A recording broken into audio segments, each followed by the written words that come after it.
Hey guys, what's going on? Welcome to Snake Talk. I am excited because I have a couple friends in the house, and these friends happen to be Ari and Ryu are in the house from Texas. Yeehaw. Yeehaw. Yeah. That's right. You guys are Texans, man. I tell you what. But really, to be honest with you, we've known each other for a while. You're from Michigan, which I find very interesting in itself, and I think we'll dive into how you got down to Texas in a little bit. But obviously, Ari, you have a unbelievable history in reptiles, which I think thank you for that. Yeah, I mean, we from obviously Boelen's pythons. We got to talk a lot about Boelen's pythons, but I know I also want to talk about a really exciting project, and let's just go ahead and kick this right off. By the way, you guys in the super chats, if you have any questions for Ari, Ryu, myself, anything, feel free to hit us up because it's going to be a banger tonight for sure. So you guys are opening up a reptile zoo in Texas. That is correct. And now you worked at the Dallas-Fort Worth Zoo for how long did you? So I was at Fort Worth Zoo. A lot of times they say Dallas, Fort Worth, and Fort Worth. So I was at Fort Worth for a little over 11 years. 11 years. Yeah. And that's probably one of the best reptile houses in the country. Yeah, I would say between Dallas and Fort Worth, and you've got it's like a San top Diego. 5. Yeah, San Diego, Yeah. of course, Atlanta, all that. Yeah. But top 5. Oh yeah, top 5 for sure. Yeah. You gave us a tour once, and it was, breathtaking zoo. And so you have 11 years of AZA experience of running a reptile part in the zoo, and now you've ventured on your own, and you're going to open up. So tell me first, Okay, so it's called Reptilandia, Reptile Lagoon. Yep, chapter. And a very good friend of mine, Quetzal Doyer, who also has a facility down in Costa Rica for many years, approached me with this project. I mean, we've traveled all over the world together. We've been to conferences together. You know, we're just good buddies. And he said, "Hey, you've been over here for 11 years. I've got an opportunity. I want to try to start something new. You interested?" And I said, "Well, let's talk." Yeah. And it turned into me leaving the zoo and moving down to Johnson City outside of Austin and San Antonio. We live on site, and we've been constructing an absolutely incredible facility that is going to be a destination location for everybody in the United States, hopefully worldwide. Yeah. Well, I certainly, I've seen pictures. Jay, you've been rolling through a couple pictures here on the podcast. World class. I mean, just world class. It's going to be amazing. And so when are you hoping to open? So our projected opening time, obviously it's changed a little bit just with how messed up the world has been lately. So we're hoping realistically to be open sometime in January. That is whether that's a soft opening, which will most likely be a soft opening for there. So, and then we'll do like the grand veiling, maybe a month later, but we're hoping for January. So. And it's a pretty big facility. I mean, first it's based on how many acres? Okay, so we're located on 12 acres. 12 acres. We currently have 3 buildings that are constructed right now, and we do have plans in the future to extend and branch off into other things. But currently we have one large facility, which is basically the main entrance with our ticket stuff. We have a large gift area. We have a very cool, kind of like I talked a little bit with you about earlier, like an ethnographic reptile-related museum, which basically means from all over the world, you've got places like India, Australia, Indonesia, Ecuador, Costa Rica, these places, and they all have indigenous cultures that live there. And then they have, relics or artifacts that portray animals that they utilize and have in their folklore. So we're going to have items like that so everybody can be in there to see like really cool museum pieces. That's great. Then we have 5 back of house rather, holding building or holding rooms for like special projects or work in off exhibit. One of them, people will be able to see through too. It's for it's like the nursery. So when we're hatching out babies and stuff, people can watch. Actually watch. Yeah. That's a great idea. And we'll display like offspring and everything like that in there too. And then we have a large temperate building that houses 21 enclosures. And I'll give you an idea of like our smallest size enclosure is right around 6 feet by 4 feet tall and around 4 feet deep. All of our exhibits, sorry, I'm trying to get used to the mic here. All of our exhibits focus on multi-species, multi-mix stuff. So we're going to have, any good day, you could see 6 different species in one enclosure. That's amazing. And they're all going to be cohabitating with each other, which is great. And then once you leave the temperate building, we have a 2-story tropical facility that houses, I think, close to 50 exhibits. and including a 60-foot by 30-foot crocodile monitor enclosure. That's a monster. That's bigger than my first house, by the way. You know what I mean? Come on now. So I think all in all, I think the facility, like animal facility itself, we're looking at around 60,000 square feet. 60,000 square feet. That's a gigantic. It's a monster. Yeah, I'm trying to think, is there anything that large in America? Not that I know. I mean, there might be some like super hush guy that's got one in his backyard, but not that I know of. So it's going to be a gigantic. I can't wait to come down and see it. Oh, you're going to love it. You're going to love it. It's going to be very cool. And so, Ryu, what brought you down there? I mean, you and Ari just talking, and you're like, I'm coming to go work with you and build the zoo. I mean, tell me about this. So, pretty much I started off working for reptile shops, and I did educational stuff with some mammals, birds, and reptiles as well. It's been something I've loved my whole life. Yeah. And I was always really into Boelen's pythons. Yeah. Well, you're talking to the right guy. Yeah, you got the right guy. So one of my friends introduced me to Ari, and we started talking, and we just really hit it off. Mm-hmm.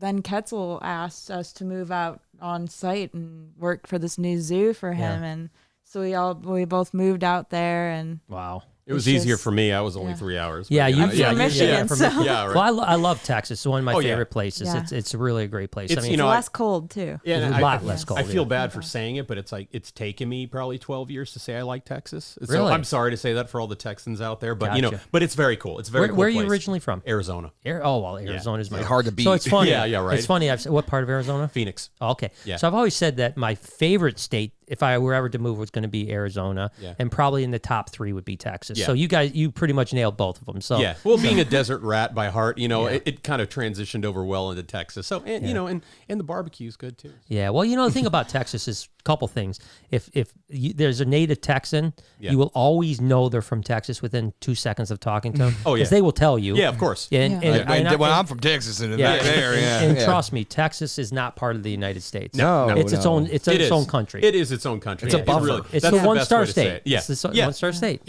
And but I do love Texas, so I think it's amazing. And that Austin, San Antonio area is booming right now. I mean, it's like you got Joe Rogan down there. You got SpaceX is right around the corner. I mean, my goodness, it's like the place to be. It's a great place. It's the things I love about Austin so much is it's so outdoor oriented. Right. So it's like you can go hiking, you can go paddle boarding, you can just go wherever you want, walk around. You got museums. It's a great place. And then we can drive 45 minutes and we're deep in the hill country. Right. And we're away from everybody. That's beautiful. And we're looking for rock rattlesnakes. Yeah. It's awesome. Yeah. That's amazing. Jay, let's hit a couple supers before we get too far into it. Yeah, you got it, brother. I've got some on my phone too, but I'll hit this one first. We got Silver Cash says, just got off work, about to cook a pizza and enjoy the podcast. So Silver Cash is a good friend of ours, and his name's Jason, and he cooks pizza for a living. Okay, cool. And does rats as well. But he loves pizza so much that he cooks pizza when he's not cooking pizza for work. I think that's an addiction. I think so. I think he said he eats pizza every day, and I'm on a pizza strike, by the way. Oh, okay. I've Is that why there's pizza on the way? Yeah. But I personally swore off pizza. Yeah. I will not eat pizza. I know we're in October. Pizza hiatus. Yeah. I know we're in October, but I've said it's no pizza November. Yeah. Okay. So until December. But in December, Silver Cash is coming to visit, and we're going to eat so much pizza I'm going to get sick. I miss it already. So you're getting yourself ready. That's what it is. Yeah. It's not that you've stopped. It's only been when was the last time I ate pizza? Probably 4 days. And I miss it so much. You have to start somewhere. Yeah, that's what it is. It's small. Yeah. Tiffany says, let's welcome Anna to the Reptile Army. She's getting her first ball python soon. Yeah. Also, Faith is 42 grams, and feel free to laugh at my next question. I got to wait to see it. So Tiffany, we sent her a no-eyed albino ball python. Cool. So we have one Helen on display, and she loves Helen, and we happen to hatch another one this year, so we sent it off for her to care for, and it's already eaten for her once, assist fed, but eaten for her, so she's doing a great job. Too. And then Anna is a friend of ours from Europe that has supported us for many, many years. Well, Anna. I think she actually got her ball. I think she said she got it today. No way! Congrats, Anna. That's awesome. So it's really cool. So that's good stuff. Welcome to the addiction. Yes. Yeah. Exactly. And she is addicted. Yeah, she already is. And Tiffany did come back and said, so how many snakes normally flick their tongue to sense? Faith doesn't do that. He just yawns. So I'm curious, is it possible he doesn't have a tongue? unfortunately, sometimes when you have like mutations like no eyes and cleft lips, you can have some issues with tongue response and stuff like that. I was just talking with Ari about our Boelen's python that has limited tongue response. It doesn't seem to affect its health. It eats, it's grown, it's done very well. But ever since we got it as a baby, it just doesn't fully extend its tongue, so nothing to be too concerned about. So, Silver Cash came back and says, I've got one of my females going to pair up next week, 2,800 grams, but has refused past 2 feedings. Should I pair her up or wait for her to get back? No, I would actually pair her up, because a lot of times when you pair up snakes, they start feeding. Okay. So a lot of times what happens is, like this time of year, it isn't uncommon. Like we had with our ball pythons in particular, we had, they were crushing food for the last like month and a half, to the point where I was almost getting lit up every single time I was feeding. It was like a firing squad every time I was feeding. And now they've started to slow down a little bit. What happens, you put males in, it re-triggers them into feeding. So definitely breed. Our boy Mac Attack says, have been looking forward to this talk. Very stoked. It's happening at last. Yeah, so Mac is one of our mods, and he loves your work. Oh, thank you so much. So he's he's great hyped, for Mac. Yeah, he's totally hyped about it. So we got to get into it. Before we'll take a little break from the supers for a second. Let's talk about Boelen's pythons a little bit, because you had you obviously have, how many times have you been to New Guinea? So I've been traveling to New Guinea since the I'd say late 2000s, I think it was. I was going twice a year until the COVID hit. So I've been I haven't been there in 2 years almost now, which has been tough. Yeah. Oh, it's insane. Well, I know you know how it is to travel, man. It's like our places that we love, that we have in our hearts, we just can't visit right now. Yeah. It's not possible. So and I think like I remember, if I'm not mistaken, tell me if I'm wrong, like there was a pretty famous like photo/video, something like that, of like you catching a Boelen's wild hatching babies, right? Yeah, I remember showing you that with Forrest. Yeah. So we were sitting in a hotel and I showed it to you. I said, "Want to see something cool?" Yeah. It was so the whole scenario with that was, I had been, I typically will travel out during the nesting seasons. Okay. So that way I can keep track of the females and how many females are in the area. Right. It's also, they're still a difficult snake to locate in the wild. So where, take me on this, like where do you go? Like you're flying in somewhere, and I don't need specific locations because I don't want people to be like, I'm going there. Yeah, I'm going to go take them all. Give me the overall topographic. So basically I fly into a major city into Indonesia. It's in Jakarta. I fly in there, and then I've got to take another series of planes. Which it's always hard. Series of planes, which progresses. And to Jakarta's about, 2 already days. like 20 hours. Oh God, yeah. It's. I'm sure you've been to Jakarta. Yeah, I've been to Jakarta. It's a long flight. Yeah, it sucks. Like no matter which way, if you go through Dubai, you go through Japan, it sucks no matter what. Yeah, exactly. And it's the nice thing is I like sushi, so when I do the Japan thing, at least I get sushi on the flight. That's true. It's true. Yeah. So I've got a series of planes that I get there. It takes about 2.5 days to get to actually where I need to go, and that's just plane travel. Yeah. And then from there, I'm taking a vehicle. I'm renting a vehicle from some local or something like that, and then I get in there, and then it takes me about another day to get situated and then get up to the site, which is about, anywhere from 3 to 6 hours, depending on how the terrain has progressed that season. If it's been really rainy, if it's been really, like they've had, some kind of disaster that's happened.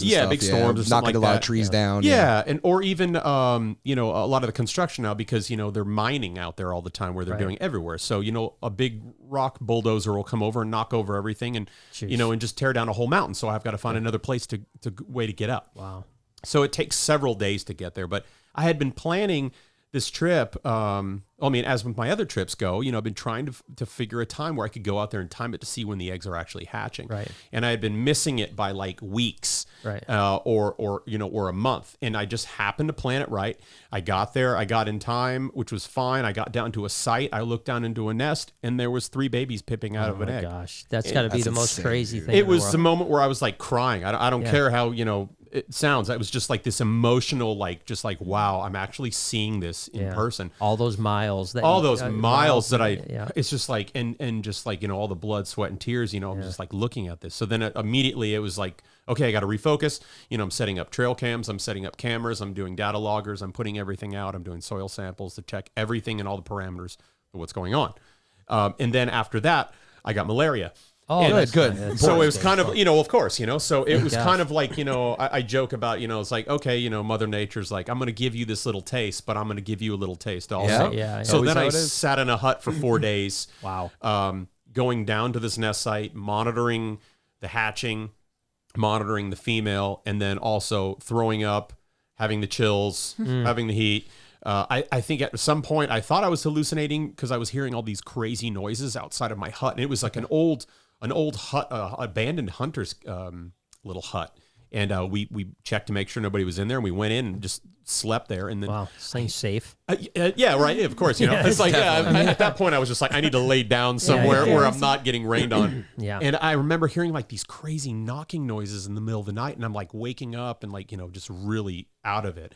And it turns out it was like, you know, 3 a.m. These just local kids were walking around, and they were catching fruit bats out in the trees, and they were whacking them in the heads. Oh my gosh. Because they were eating them. They eat them, yeah. So they walked into this little hut, and they were holding up this fruit bat, and they were asking me if I wanted to eat it. And at that point I was like, oh my gosh. I was like, hey guys, you know, it's great to see you, but get the hell out of here because I cannot look at that. You know, it's bad scenario. Yeah. So, and that's where Corona started. exactly. Yeah. Right. So You're welcome. sorry guys. Yeah. So it was an incredible moment, probably, not just for like my research, to, you know, to really get some really specific data I was after, and set up more ways to capture more stuff in the field where I was out there. And it was great. It was an incredible moment. So why Boelen's pythons? You know, I get asked that a lot. And I think a lot of it was when I was in Phoenix, I was doing a lot of reptile work, and I had been talking to this guy, and he mentioned this name. And this was when I was early on, when I was younger. You know, I'm 42 now, and I think I was like, I don't know, 12 or 13 at the time when I was talking to this guy, and he mentioned the snake, and I was like, oh, I'm not familiar with that. So I went and looked up, Living Snakes of the World. One of my favorite, great book. The Bible. He knows I talk about all the time. It's a great book. John Mertens. It's one of my, you know, it's a childhood, you know, memory. Yep, love it. And I remember seeing a Boelen's python in there. Yep. And then I'm looking That's at all awesome. this stuff, and I'm going through all the pages on all everything, and I see like, you know, Aspidites, I see the Wumas, and they've got like 4 pages. I see, you know, I see the blackheads, I see, you know, Olivaceous, and, you know, the rough scale pythons. Yep. And I see all these pages and pages, and I come to a Boelen's python, and there's literally 4 sentences. Because no one knows anything. And I said, what is going on with this? So that at that point, it was just like a fire lit. Yeah, it triggered your And that was intrigue. it. Yeah. And at that point, I literally contacted every person that had ever seen one, had ever touched one, or ever had one. Wow. And I just went through the chain of command, essentially, and went there and found it as a point of, well, I still only ended up with 3 more sentences out of what I saw. So it was just like, I have to know more. Yeah. So I flew out. I think it was 2006. I think it was 2006 or 2009. I can't remember. I flew out there, and I just started, you know, getting used to the environment and everything. I never found one when I went out there the first couple of times. It took me probably about 3 or 4 times to finally find the right people that would trust me. Right. To go out. So the natives there, like you would, because this similar thing happened to me in Africa, where, you know, the first time you go out, you make connections. They're like, they can do everything for you, and then they deliver nothing. Exactly. That's the routine. And then you eventually, you know, one person leads to next thing you know, you've got. Like, oh, you mean you've been wanting to see this all these times? You've been coming here? Yeah. Oh, you should have asked where that him. is. Yeah, you should have asked him. Yeah, Jerry, he knows where to go. It's like, Jerry's your guy. Yeah, Jerry's the guy. So. Now El Beldoga kind of was in that world for a little bit. He was. Have you ever ran across? Yeah, he was the first person I went there with. Oh, okay. He was one of the people I contacted. Right. And then after that, I just started going by myself. Right. Yeah. Now, is El around at all anymore? I don't know. I think he got out of everything, but I'm not sure. Yeah, I used to love that guy. Now, I got to ask the glaring question. Yeah. Have you ever wore a penis cord? Oh, of course. Okay. When in Rome. That is come on. everybody's question. Yeah, of course. I have a whole wall of penis them, cords that are previously worn. You know, seriously, or used, lightly used, slightly used. You know, everybody. You know, nobody wants a brand new one. You know, no, yeah, right. Of course. No, it's a pretty signed. amazing thing. So, I know you guys said that you recently went to Ecuador. Now, have you done a lot of traveling with Ari before this, or was this your first big trip? This was actually my first time out of the country. Oh wow! And Yeah. Ecuador was the It first trip. Wow, that's yeah, amazing. it Now, was did a you dream. did you guys go to the Galapagos, or were you inside a little bit? Yeah. So we've talked about going to the Galapagos. I just can't afford it at this time. It's just It's crazy expensive. Yeah. One of these days, it'll be nice to go. So we went to the Choco, which is like a highlands kind of area, and we were there. I had gone there prior with Quetzal, And we went out there to look specifically for trachyboas because that's another one of my childhood fantasies. Wow. Okay. Wow. So we went out there for that, and then we met this incredible herpetologist. Her name is Marielana, and she works out in Ecuador as well. And she's got an incredible facility out there that she specializes on like local snakes and everything like that. And it's just wonderful. And so she had come out to visit us in the new spot and everything. And I said, I need to come back. I want to take Ryu out with us. Let's go. She's like, hey, well, I'm doing a big lachesis project for the Bushmasters. She goes, you guys want to go? And I was like, I'd love to. Let's go. Yeah. So we went out to Ecuador to look for Lachesis acrocorda. So, you get near? We didn't, but we found. Well, the funny thing is, we went to prime habitat we were at, and then they found one the day after we left. Oh, and the worst part of it was we walked by the spot 6 times, and we found a Porthidium nasudum, which is a little terrestrial viper, sitting right there where the bushmaster. That part was a hard hike too. Yeah, it's a hard you hike. like lose all your air because it's you're so probably high high. up. Yeah, the elevation's really high, Yeah. so it's very similar to New Guinea, but it's different in its own little special areas. What's the elevation typically that you're at in New Guinea? So I'm at around 6,500 to 8,500. Wow, so that's Wow. pretty. That's up there. Yeah, that's tough to hike in that environment. Yeah. I mean, that's rough. That's, exactly. It's probably why people have like a hard time breeding them too, because the conditions are probably so ever changing too, right? Well, yeah, and see that seems to be the question. It's like, why are we having a hard time to breed them? And we're making leaps and bounds in my opinion. I mean, there's been some successes in the last couple of years. Sure. Not only overseas, in like Europe specifically. Yeah. But also in the United States too. There's been some people that have had some success, but there's nothing that's been significantly like year after year or every other year we're continuously. Yeah, this is the consistent. key. Well, a lot of Yeah, times yeah. it's like 3 babies hatch. Exactly. The nice thing is that we have a lot of access to young animals that we can raise up, and they can get accustomed to these environments we're providing. So we can try to provide them with what we assume or the data that I'm getting that we can able to maintain them at. So hopefully we'll figure out what those little missing pieces are to put together. But it's soon. It's going to happen soon. Now, I'm assuming you're going to have a nice Boelen's Python display. Oh yeah, I think we we sent do. you guys some photos of it. And we have a it's up on the- video. Yeah, You have a some video. Can you find that, Jay? Let me see which one it is. Give me 1 second. Is Oh, it? no problem. I could tell you. Oh, Is this No, it?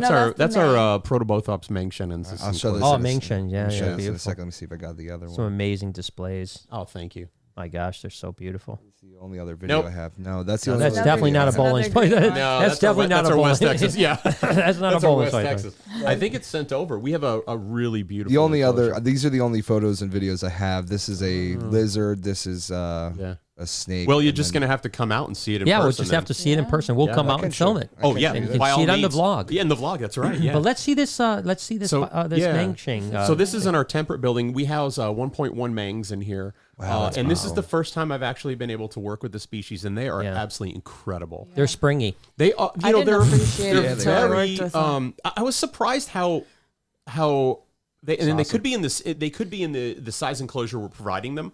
So Right. we're giving them all these opportunities. They seem to be very placid, in my opinion. especially the With- male. The male's yeah. very calm. They're very inquisitive, but I haven't had any issues. I also certainly haven't given them the opportunity to. Yeah. But they're just absolutely incredible. Our male comes down and he sits Check on. you out, he yeah. comes down. He sits in front of the waterfall every morning. He hydrates. Then he's gone for the rest of the day. The female will come sit out there. We actually saw some really cool courting behavior last month, so it should be interesting. I think the female's a little too young, but. I'm going to see what they do. I'm going to let their natural stuff. Did Tommy breed them this year? Or Oh, somebody man, brought. he is so close. Yeah, he he's got close. copulation. Tommy's going to get it. You think he's going to get it? I know he will. He'll get it, and then we'll be after him. I hope. yeah, let's hope so. That's right. Yeah. that's super Well, we'll trade bloodline. Yeah. So what's the temperature range of the Bolins? Like, I mean, you've done so much data. I Yeah. mean, what is it like up there at So- 6,500 feet? So up in the habitat they're at, obviously the temperature is going to be different than what we're a lot of people are providing out now here. We're trying to alter it to get it consistent. It rarely goes over like I'd say 87, and Okay. that's a really hot day. Hot day. Yeah, and if it does go over up to 80, up to the upper 80s, it's only going to be for a little bit of time.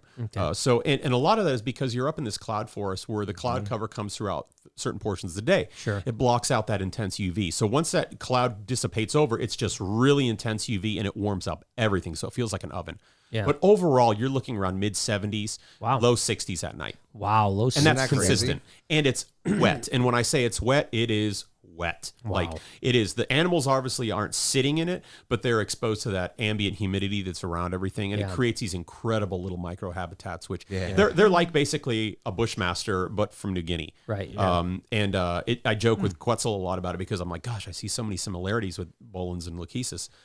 It's interesting. So I mean, they're very specific as far as what, but in the long run, I mean, they can handle a fair range of temperatures in captivity too. Yeah. I mean, they're not going to turn over and die at Right. 88 degrees, Right. but they're going to be a lot happier at, mid 70s. Mid 70s. Yeah. Yeah, it's interesting. And I know that, I know like Kevin is, and I wonder if you have any ideas on this. Kevin's had a couple problems where he's had gravid females, then they've died. Yeah. Do you think that it's a heat issue? Do you I don't think know. It's just, It could be at this point, it could be a million things. Yeah. Yeah. I remember the what do they call the guys? What is it, like Boelen's Alliance or something like that? The guys from Europe and everyone that get together. They were at Tinley Park about maybe 6 or 7 years ago. All the Boelen's guys were there. Yeah. And, I probably was wandering around with some of those guys. you probably were there too. Yeah. Yeah. Because we do, I started up a thing called Bolen's Roundtable. Yes, that's what it's called. Yeah, That's okay, what it's Bolen's called. Roundtable. Yeah, with there Keith it is, McBee and all those guys. Yeah, exactly. Yeah, there it yeah. is. Yeah, and there it is. Frederick from Sweden came out and all Exactly. that stuff. Frederick was there. Yeah, I met him yeah. at the Tinley show. Yeah, that's right. Yeah, so that was our guys. Yeah.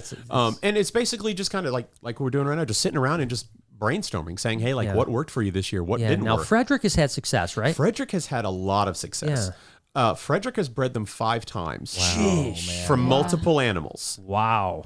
That's However, impressive. the last couple of years, he has not had any success. Okay. So he's not sure if it's from whatever it's. I mean, he did move. However, his collection stayed. I believe his collection stayed in the area it's been at. So for whatever reason, he hasn't had any success lately.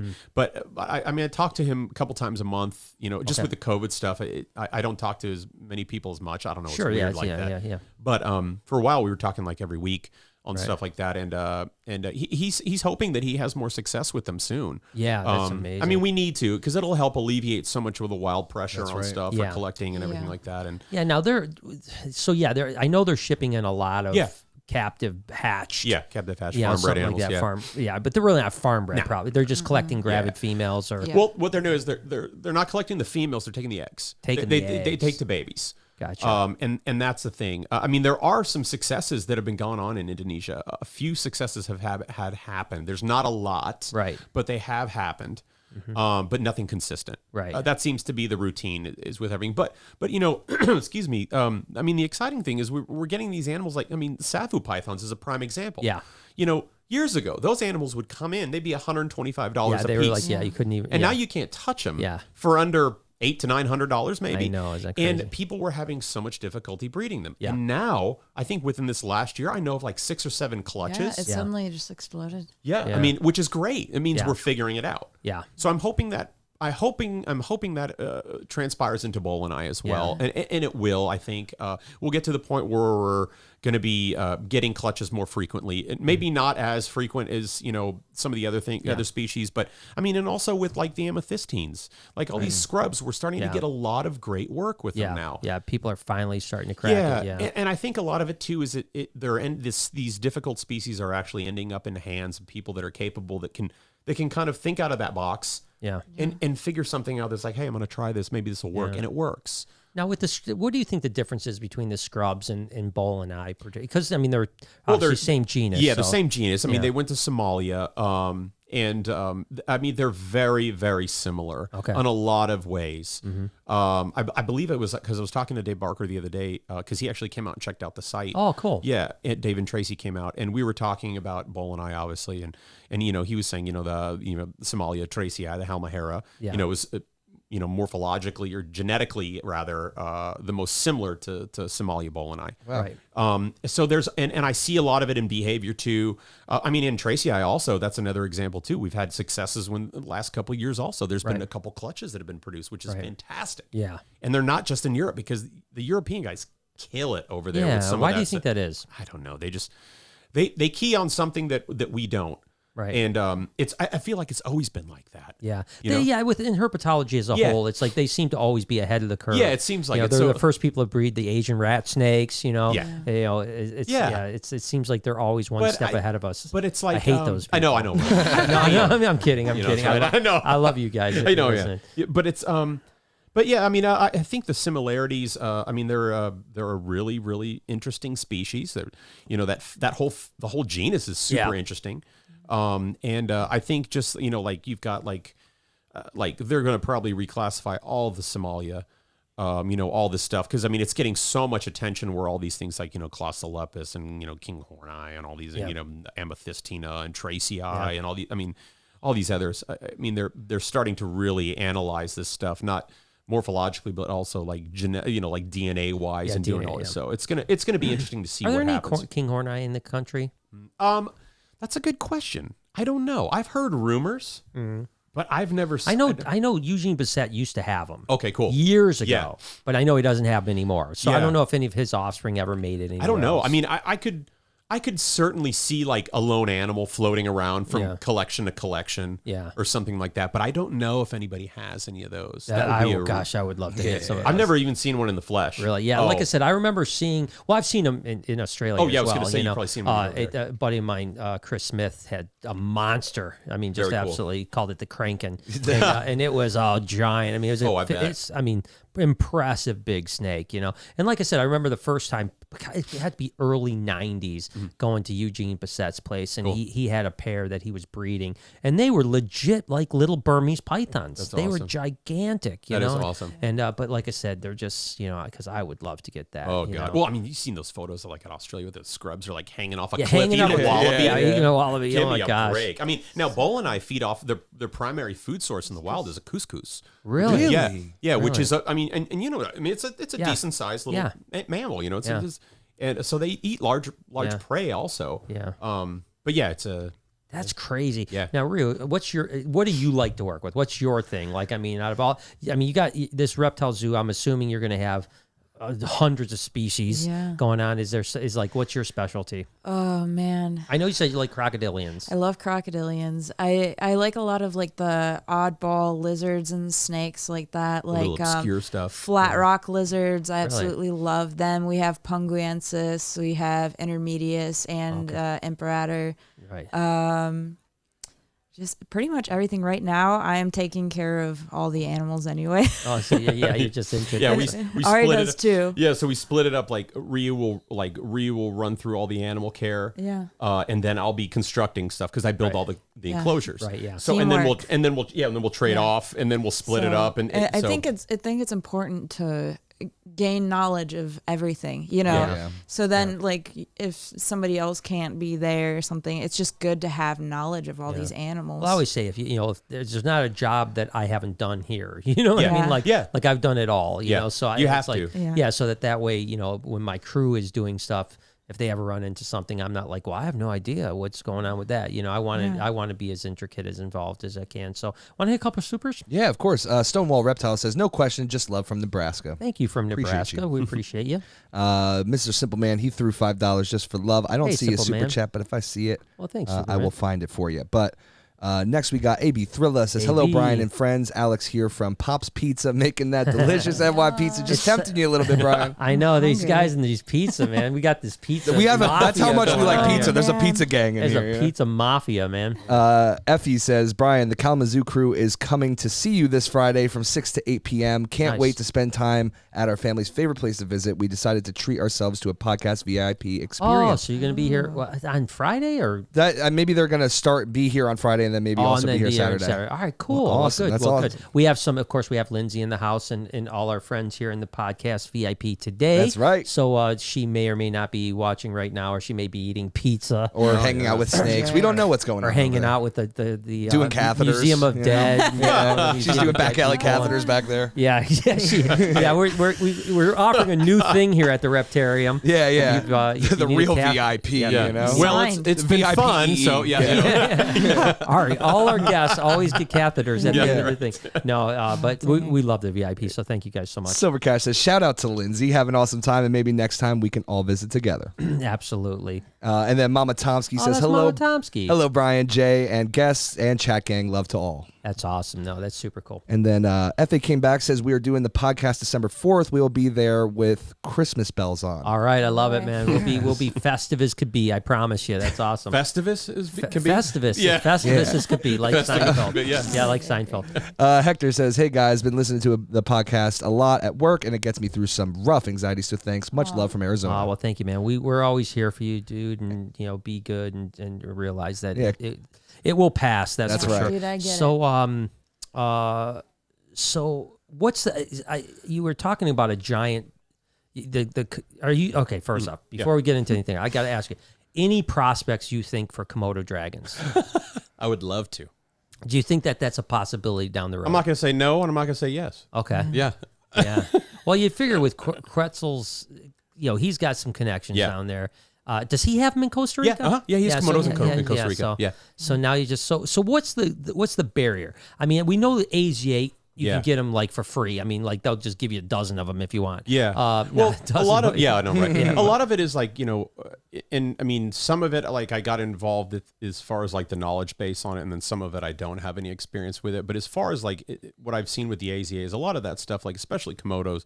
There's an SSP, which is a species survival program. Yeah. So there's somebody that's in charge of that, and they're the people that typically will dictate where animals will go based off of. This is a suitable pairing, for this animal. So say, Brian's got a female Komodo she's reproductively ready. Well, we need to source a male that's not going to be related to her, so we can start, putting out unrelated animals to go at other facilities and yada yada. Yeah, I know the crazy thing about Komodos now is most zoos are like freezing the eggs. Yeah. Who would have thought, right? Yeah.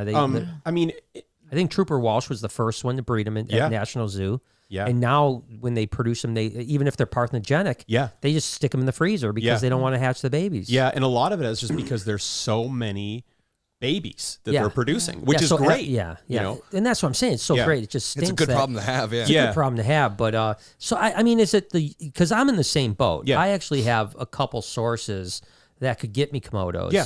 But I can't get the U.S. Fish and Wildlife to allow them in the country, Yeah. And that's the problem. Like I don't get it. Like it doesn't make sense. You know? It's a lot of red tape. And to go back really quick to the egg thing where they're freezing the eggs too. I'm sure a lot of people that are listening will say, well, why can't they just release them in the wild? Yeah. I was like, well, I wish they could. Right. But the reality with it is, there's risk for contamination. There's risk of animals harming other animals in the wild as far as coming in with something, even if they're quarantined. Sure. It's a different scenario. Sure. I mean, it doesn't seem to be a problem reproducing Komodos by any means. It's just, nobody wants to say they like having to freeze or get rid of eggs because there's too many of them to have, and the reality is you can't house 60 adult Komodo dragons in one place, or even in the United States. I mean, it's not like they can go into the regular pet trade or anything. Exactly. And I get it. I understand them not wanting like private zoos to potentially get them and then breed them and then sell them to the private people. But they should serve as an ambassador of the species. Yeah, I think that it's I know that Rob Carmichael had passed away recently, unfortunately. But, I know Rob. But he had what was the name of that? Do you remember the name of the Komodo dragon? I don't remember. It was the a name. cute name. Yeah, it was. Popcorn? Was it popcorn? No, but I know what you're saying. It's similar to that, though. I know what you're saying. What it was. It was shrimp. It was shrimp. Yeah, that's right. Shrimp. It was shrimp. Your popcorn shrimp. There you go. You're close enough. Exactly. Yeah, popcorn shrimp. You know where my mind goes. Yeah, right. But I was up and we visited with shrimp a few times and amazing. I mean, I know it was heartbreaking for him. And just like Rob, his dream was to have a Komodo. Yeah. That's like my dream. Oh yeah. I mean, it's like that's the pinnacle. That's, of course. If you said, Brian, what's the pinnacle? Komodo. That's it. Komodo. I would love for us to have a Komodo on exhibit, and if we're able to do it, I will try my hardest to get it. Yeah. It's. I mean, it just seems like at some point, like you said, every AZ zoo that wants one already has them. Yeah, that's the thing. I mean, there's no more need for them. There's no more like zoos is standing in line.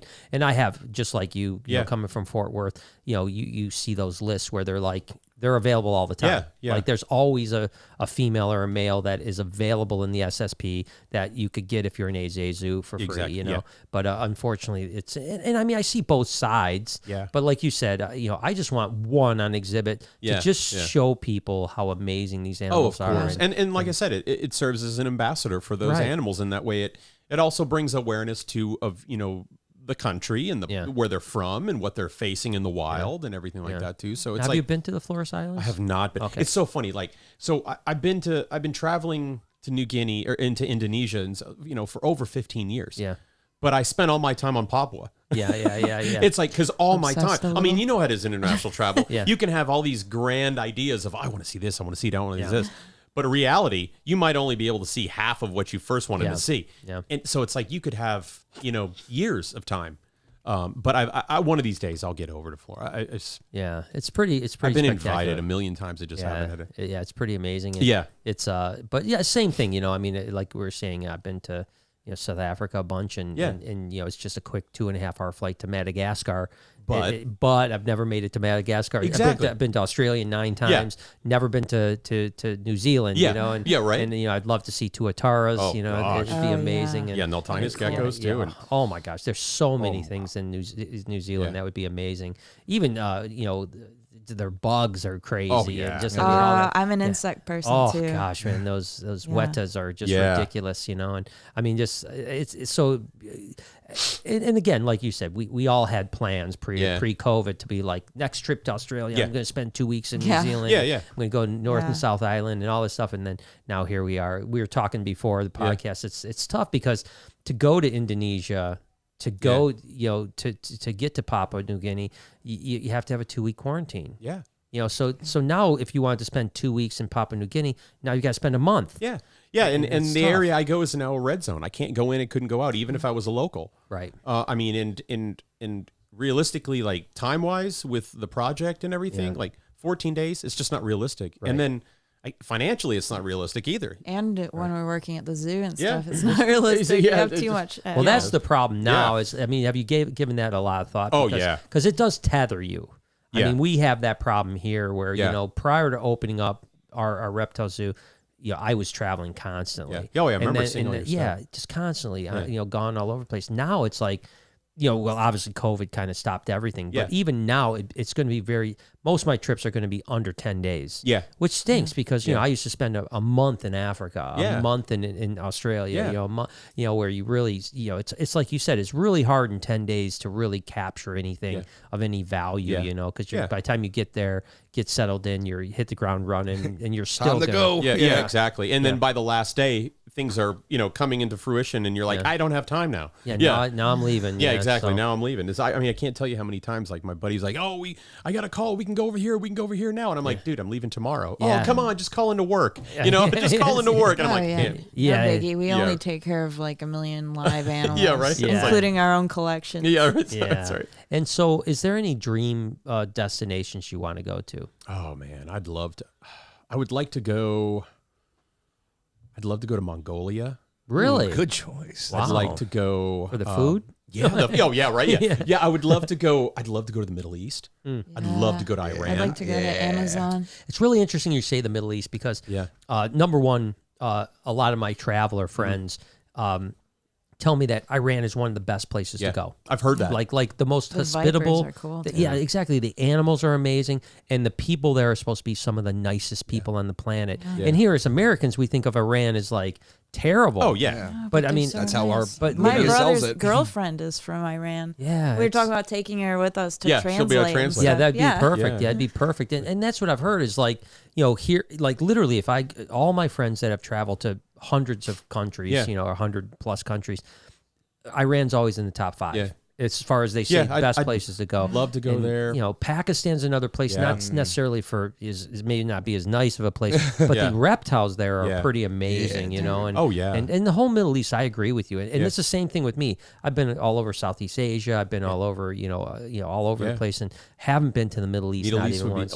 Ethiopia is also on my list. I'd really? Love to go to Ethiopia. Yeah. Well, now Africa. that Quetzal's been like poking me about it, I guess I'll go to Colombia at some point. Yeah, Colombia would be nice. Yeah. And that's the other thing is I do kind of avoid South America for some strange reason. I don't know why. Like I'm more willing to fly 23 hours to the other side of the world when you've got South America 7 or 8 hour incredible plane places. flight. Bangers. It's surprisingly Amazon, Peru, Venezuela, Colombia. There's some incredible places to go. Chile would be awesome. Atacama Desert. Oh yeah, yeah. Very cool. Can you imagine? So that's lifetimes of time. Lifetimes. And that's the thing, just we need time. Yeah. That's the Yeah, I know, problem. that's It's the like thing, we need time and energy, Yeah. and of course we need to get past this stupid virus thing. Yeah, we will. We will. No, we'll get past it, and we'll be able to travel again. And then it's just a matter of, like you said, finding the time to travel. And you guys are building a zoo that's taking a lot of, and I'm sure that once you guys are open, then you're going to be on to the next expansion, and then you're going to be on to the next thing. And it's your life is going to be pretty hectic for the next several years. That's how we like it. Yeah. Busy is good. But it's exciting, right? Yeah. I mean, have you It is very guys, like, I know when I opened up, And by the way, your facility is fantastic. oh, thank you so much. Very I nice. appreciate it. Very nice. Well, I appreciate it. Listen, we're learning, as we go. We don't have I didn't have a background in this world at all. I mean, I kept a bunch of reptiles and and I just loved reptiles. Yeah, right. And we talked earlier, Yeah, right. I built the zoo that I wanted to go to when I was a kid, Yeah. period. Yeah, That that's was what it is. Yeah. I just want, it's like my playground. But have you guys like fantasized about that day that people are walking through the door, like the customers? God, All the time. it's more like I'm kind of like thinking to myself, wow, this is going to be really weird. There's going to be people here, and I'm not going to be. Well, the thing I'm really excited about is finally having clothes that don't have concrete on it. Yeah, so yeah, I'm going to finally have clean clothes. Oh my gosh. Yeah, and it's just like, geez. No, because you're going to be on to the next building. Oh yeah, I know, right? Yeah, because we're gonna try to do a symposium hall next. That's the talk. That's going to be amazing. I want people to come out and give talks and give events because we're going to be like how you're doing a lot of stuff with the educational thing with all the kids and coming in. Yeah. We really want to focus because that's where the future is It's with so it. important. We've got to make sure Same it's a with positive. culture. Like we were Yes. thinking about doing different cultural festivals, like Yeah. ones that that'd be take sick. place in this place. Maybe have food from there. Yeah. Bring out animals from cool. there That'd and be so educate cool. Yeah. because it's so important, like where they come from and everything about it. Well, I It think all that- ties together. Yeah, I think that having a lot of imagination is amazing when you're talking about a place like you guys are going to open because it's endless, know? Yeah. Now, have you ever been out to Bob Ashley's place? the Oh, of Reptile? course, Chiricahua Desert It's Museum. like, it's like crazy, Yeah, right? it's beautiful. Oh, well, that's like the basis for like how I look at a lot of what we're doing with Reptilandia. I'm like, I want to have that where people say, "Have you been to Bob's place?" Oh, of course. It's like that. Of course, I've been there. Yeah, It's look like, at- I mean, it's incredible. It has everything there. Yeah, he's got the museum. He's got the museum. rattlesnakes. He's got beautiful outdoors. Oh, He's got my an God. amphitheater for he's got. what more could he you owns ask for? hotels for gosh sakes. Yeah, yeah, right. I mean, he owns half the Chiricahua desert. I know it's so good. They have a pizza place up there now, so you have check. You'll have to check it out now. You guys, Yeah. As long as it's past Whoa, December, wait a so relax. Whoa! I'm going to talk about travel agents. Yeah, right. December Start calling 3rd, it I'm up. heading Yeah. I'm heading to Bob's Arizona. place. Bob's place. I might go to New York before I go to do the desert for Yeah, pizza. the pizza will be a little bit better in New York. What's Lindsay have to say? She's literally in the other room. I was seeing the mantis thing. Yeah, she Like, says, ooh. Brian, Nicole says, I'm here too. And what did you do with the mantis? She too knows how to bang out a catheter. Hashtag love bugs. Oh my Yikes. gosh! Damn, is that Nicole. for real? So, hey Nicole, how are you? Hi. The mantis is just in the back room. We didn't do anything with it yet. We'll set it up later on tonight or tomorrow. Find a spot for it and take care of it. I'll probably have a couple questions for you About the catheter? About the catheter. Oh, okay. Yeah, Liar. it sounds like I do. we're getting ganged up. Yeah. Okay, we don't want to do that. She also said, P.S. Thanks for the pizza. We are saving some just for you. You can't even have I it, dude. hate you. I hate you, Lindsay. No, I know she's. No, I'll be good, man. No, it's just for me. Like I went through like a month and a half where I just didn't feel very good health wise. I went I probably had COVID. Yeah. I told you that story. Yeah. And then it turned into like a respiratory thing, which very well could be related to the COVID. Yeah, right? yeah, for sure. And just over the last few days, I've started to feel a little bit better. And so it's like, it kind of snapped me into like, hey, I need to start getting my health back in order here, eating better, getting Well, healthy. I think this whole pandemic thing really put us all into a kind of a situation where we're all kind of thinking like, hey, okay, sitting around the couch and eating was okay for a year. Yeah, right. A year I'm like and a thinking to half. myself, I'm like counting. I'm like, Therapist. yeah. I'm like, It was great for a long time. It was good to be a therapist, and it was good to be a delivery driver during that time. wow. But, DoorDash was crushing. oh yeah, but I mean, it's like we're all like, it's like okay, and now we're all wanting to get back to our normal lives, where we're traveling and doing this and that. And it's like Well, the weird thing for me was I was actually probably in some of the best shape I've ever been in, 10 months ago which was like in the height of the pandemic. Yeah, so I yeah. went the other way where I like took super good care of myself. Yeah. And then all of a sudden when things started to get better, like I went off the deep end. I went the opposite of everyone, right? Yeah, like right. everyone was like eating bonbons, you know, Yeah, during yeah. the thing. I was like eating super healthy because I was worried about getting sick. Yeah, yeah, of So I course. was like, I got to stay healthy. I'm working Yeah. out 5 days a week, Yeah. all this stuff. And then all of a sudden, you know, when like the You get gates. busy and yeah, stuff, then, too. yeah. And Yeah. then, you know, in June when it's like, all right, we don't need masks anymore and the Yeah. world's going back to Yeah. normal. And then I'm like, all right, give me some pizza. Yeah, right. Yeah. You know, Nothing and then wrong. now I'm Yeah. like, now I got to get it together. I got to rein it in, man. You know, plus I was on that podcast with Theo recently. As a matter of fact, I made the mistake. I wore an orange shirt again, and I said I look like a pumpkin. I was like, I was watching this podcast. I'm like, I look Tis like a the season. pumpkin, Yeah. man. I gotta get my body in order here, you know. So, but no, it's so no pizza. But I'm gonna be very jealous of you guys eating it after the podcast. Eat it very slowly. Yeah, Yeah, Like if I'm just staring, like just be like, Yeah. it's- Yeah. Why is Yeah. your drool coming yeah, out? be like, he your does left this all the cheek? time. Yeah, I'm just like, he it's on Normal. autopilot. You're like, oh, guys, I'll take out the boxes, no problem. Yeah, lick the boxes. Yeah. You know? What was I mean, the Fort Worth Zoo is so amazing. And Dallas is an interesting place because Oh, like yeah. you said, you've got Dallas, you've got the Fort Worth, and then you've got the World Aquarium. World All- Aquarium is incredible. I I'm love in that love place. with that Yeah. place. World Aquarium So may be sick. one of my favorite Yeah. facilities in the country, to Yeah. be totally honest with you. Yeah. And I love the story behind it too, because it's just It's like so a good. dude. Yeah.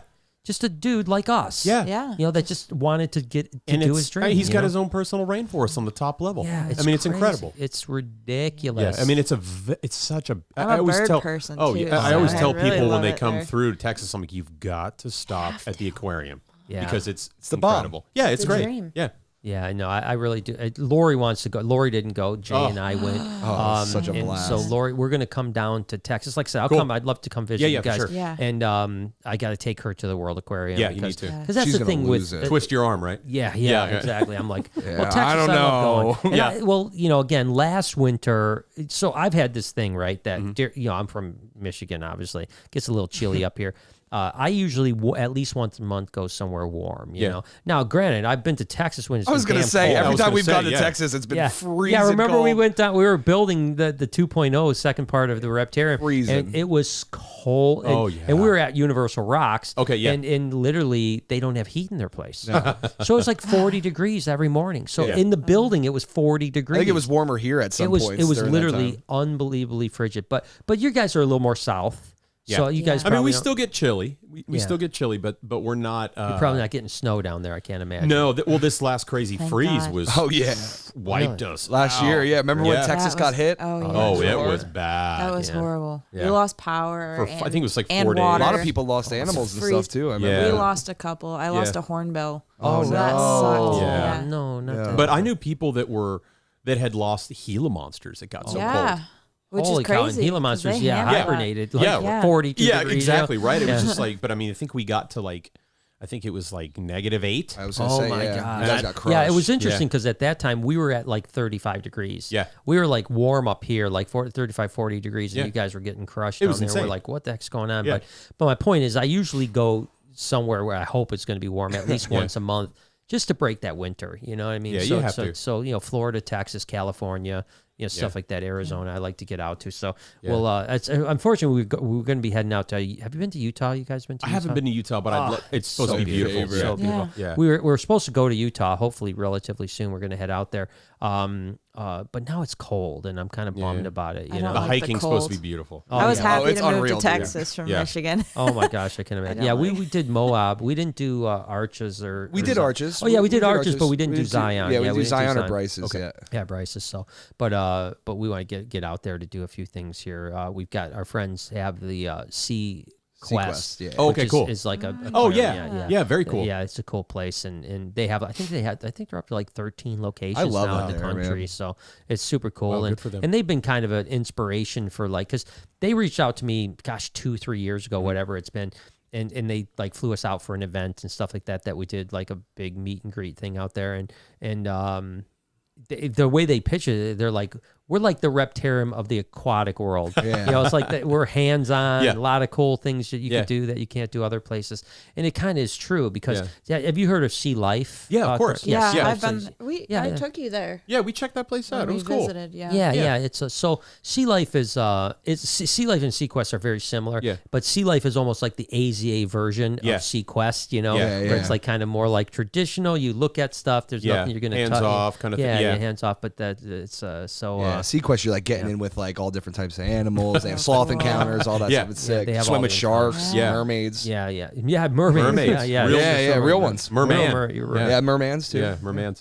What do you think about cryptozoology? Oh, love it. I'm a Bigfoot fanatic. Really? Oh, yes, yeah. he is. Really? Absolutely. Yeah. I love Bigfoot. Yeah, By the way. I have a tattoo on my thigh, but I have to take my pants off to show. Well, let's go. Let's get it Yeah, on right. it. Well, Yeah, we got stand up. catheters in the other room. perfect. He also- Might as well get it He all. also has a matching cassowary tattoo. You got a castle? Oh, that's His right. color Yeah, we color's saw that. like the Yeah. We same. talked about it. We talked about it. Yeah, last time I saw you. we Favorite talked- bird. I know. It's Yeah. like how unusual. could it That's not right. be, Yeah. Oh my man? gosh, Yeah, it's- they're so prehistoric. Yeah. You know, Raptors, man. So what other cryptids do you think? Oh, I so, like you Dogman. actually Dogman's good. I like That's a Oh, good. yeah, that's a so good one. you actually believe there is a Bigfoot? I think there's a good possibility there could be something. You know, like we go into all these talks with these people, and they're like, I saw this and that, and It's an animal. it's like somebody sees something. I think there's about 10% out of all the sightings that come out that are legitimately something that somebody can identify. Right. That is not your classic bear person in a suit, things like that. And those are the ones that really interest. I'm lying right there. They all interest me because it's all fantastic. But I as a kid at heart, I want to believe that there is something out there because it would just be so fantastic. But well, it's funny you say that because when people ask me if I believe in Bigfoot, my response is I want to believe. I want to believe. Yeah. Do I believe? I don't know. Yeah. But I'd like to. I've heard some cool stories. Like there's some cool podcasts I listen to, and they have people that call in, and they tell their stories. And I've heard some things that sound really, really good that just kind of kick on like real animal behavior and biology that just doesn't sound like the normal run of the mill person would come up with. But I also like, the Mokele Embe, Membe from Africa, Oh my gosh, the Congo Brontosaurus. Yeah, exactly, yeah. That one's always good. The Dogman's great. Dogman is good. Yeah, that's a good one. All that stuff is just fun. It's funny. It leads me to think the Bigfoot thing. It might be true. Yeah. It's like Survivor Man Les Krause. Like he literally, I think he's as credible as anybody. Oh yeah, right? without a doubt, that guy's solid. And he is legitimately believes there's a Bigfoot. He did a whole season. I remember that. That was really cool when he did out there, and he said he experienced some really interesting things that he could not.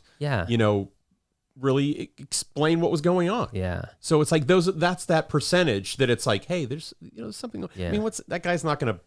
I don't know if his ratings would go up because of it, but he's not going to come out publicly and say. I almost think it could potentially have hurt him. Right? Yeah, he's not going to take that risk. Because then they'll be like, "Well, he's a Bigfoot believer. We're not going to watch his crap anymore." I think he literally jeopardized his career because of something he believed in. Exactly. And that was interesting. And it's. Do you remember when the sheriff down in like Alabama or something like that, there was a frozen Bigfoot in the chest? Yeah. Remember? And it was a fake. It was like completely fake. The Minnesota Iceman. Is that what it was? Yeah. That's in Austin. That's in Austin. Oh, you you can go kidding? see it. I took my daughter there, and she's almost 13, my and she was gosh. like, she just wanted to go see. She goes, "You think it's real, Daddy?" I'm like, "Oh yeah, of course." I was like, I go, I'll distract the guy. You try to wipe off some of that condensation, and you can see what he looks like. Oh my it's gosh, like that's it's like in hilarious. there. It's like cool. all like Yeah. twisted up and everything. Oh my gosh, yeah. But, No, I'm a huge crypto guy. As a matter of fact, I remember a few years, it's probably 5-6 years ago, there was an opportunity on a show, and I don't want to do too much TV stuff. I turn almost everything down now. I don't have any interest, but History Channel wanted to do a cryptozoology show, cool. and they contacted me, and they were like, you'd be perfect. And I was like, I'd Sold. rather do a cryptozoology show than do an animal show. Let's go. Yeah, But it ended up not getting green, and it didn't happen. That would have been cool. Yeah, but there's a lot of those shows. As a matter of fact, a friend of mine, Forrest Galante, has a show coming out. It was interesting. I'm interested to see what happened. It's called Mysterious Creatures. And in the first episode came out on Discovery like 2 weeks ago, and then they shelved it till January. But it sounds like they shelved it with like good news, because he was like, this is good. Yeah. I can't tell you why. Maybe and refilming usually, some and stuff. and from a TV guy that's done TV, whenever someone says like, Yeah. good news is coming, that means something really good's happening. And so I'm interested to see what he does, because it's kind of like mysterious, not necessarily cryptids But per it se, has but that kind of feel to like he goes and checks out animals that like maybe people didn't know were there. Bizarre. They're very mysterious Yeah. and stuff like that. And That's super cool. So yeah, it's pretty cool. I'll be know. looking forward to watching that. Yeah. Hopefully it'll be a really good show. Him Yeah. and Josh Gates. I'm a huge Josh Oh, Gates I love fan. Josh Gates. Yeah, huge Josh Gates fan. I had an in with did you know Michael D from the Yeah, LA of Zoo? course. Yeah. Great guy, Yes. man. Great guy. Yeah. Well, yeah, because I was going to say, because I remember when I first met Michael, like the first thing I said to him, because I was with my good friend Russ Gurley. Yeah, and Russ he's like, is great. and he goes, you gotta meet Mike. And I was like, oh, I walked in, I was like, oh, it's so nice to meet you. I've heard so many things. So now tell me, what do you think about those casts that Josh Gates brought you back from Tibet? And he just started laughing so hard. And then after that, we became good friends. Yeah, I miss Mike a lot. Yeah, I mean, he passed away, obviously, from cancer, and but so he's such a sweetheart. Yeah. He knew I was a huge Destination Truth guy. Yeah. And so he would send, he would have things that Josh gave him. Oh, he cool. would send me. So I have Josh Gates personal photo journal. Oh, very cool. Signed by Josh. Oh, nice. I have a ton of Josh Gates stuff that Mike D would just send me. Because he didn't care, he's and he knew I was huge on it. And so I literally have a signed Josh Gates photo in my office. That's awesome. In my office. That's very, didn't he give a tour to Shaquille O'Neal at the LA Zoo or something like that? It's it's crazy stuff. And that's the thing. I mean, of course, my other idol everyone knows that I love is Betty White. Yeah, of course. Huge Betty White fan. And of course, Mike and Betty were really good friends. And so Mike had told me before he passed away that he was like, I'm going to hook it up where you get to meet Betty White. And then unfortunately he passed away. So that was the end of my opportunity, and I'm mad at Mike about that. Yeah, I'm still pissed off. You should be. I thought it was very rude of him to do that. I think to so. me. Yeah. No, I'm joking. No, great guy. I used to just love. I mean, he was so unassuming, for a director of a zoo. I mean, he was really just a regular guy. Yeah, just so he'd be selling books at the Reptile show. I remember nothing.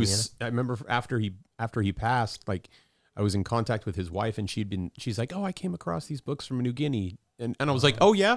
And then the next day, I got a box, and she's just sending me all this stuff. And it's just great people. Yeah, man. it was really sad. But no. He left his mark for sure. Oh my gosh, on so many people. Yeah. I mean, and I was fortunate enough to get to know him pretty well. And that's cool. Yeah, he's a good dude, man. And I actually brought. It was one thing that was fun was I brought Vern Troyer, which was Mini-Me. Yeah. I brought him to the LA Zoo and got a tour of the LA Zoo with Mini-Me. It's one of my big claims to fame. Big claim to fame. Yeah, big claim to fame. Me and Mini-Me nice.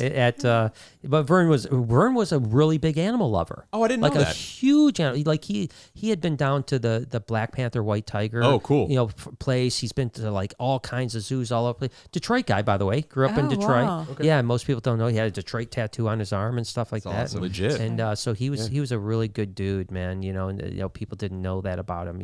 Everyone just thought he was Mr. Evil. Yeah. It's surprising, how many Dr. people you wouldn't know that they're into exotics and reptiles. Yeah. Nicolas Cage. Yeah, look at cobras and stuff like that. Crazy, man. Yeah, I know. Yeah, that's Nicolas. We've Raising Arizona. We've talked about it. We brought this up on the podcast with Nick Cage before, but it is interesting how many people you meet that, like you said, you just be so shocked. I mean, and I always say, it's that old line of if people are terrified of reptiles, they still want to know more about reptiles because it's something fascinating. That at least gets them into the door. Yeah, and honestly, there'll be the people that are just starting out and they think, oh man, I don't know as much as everybody's learning.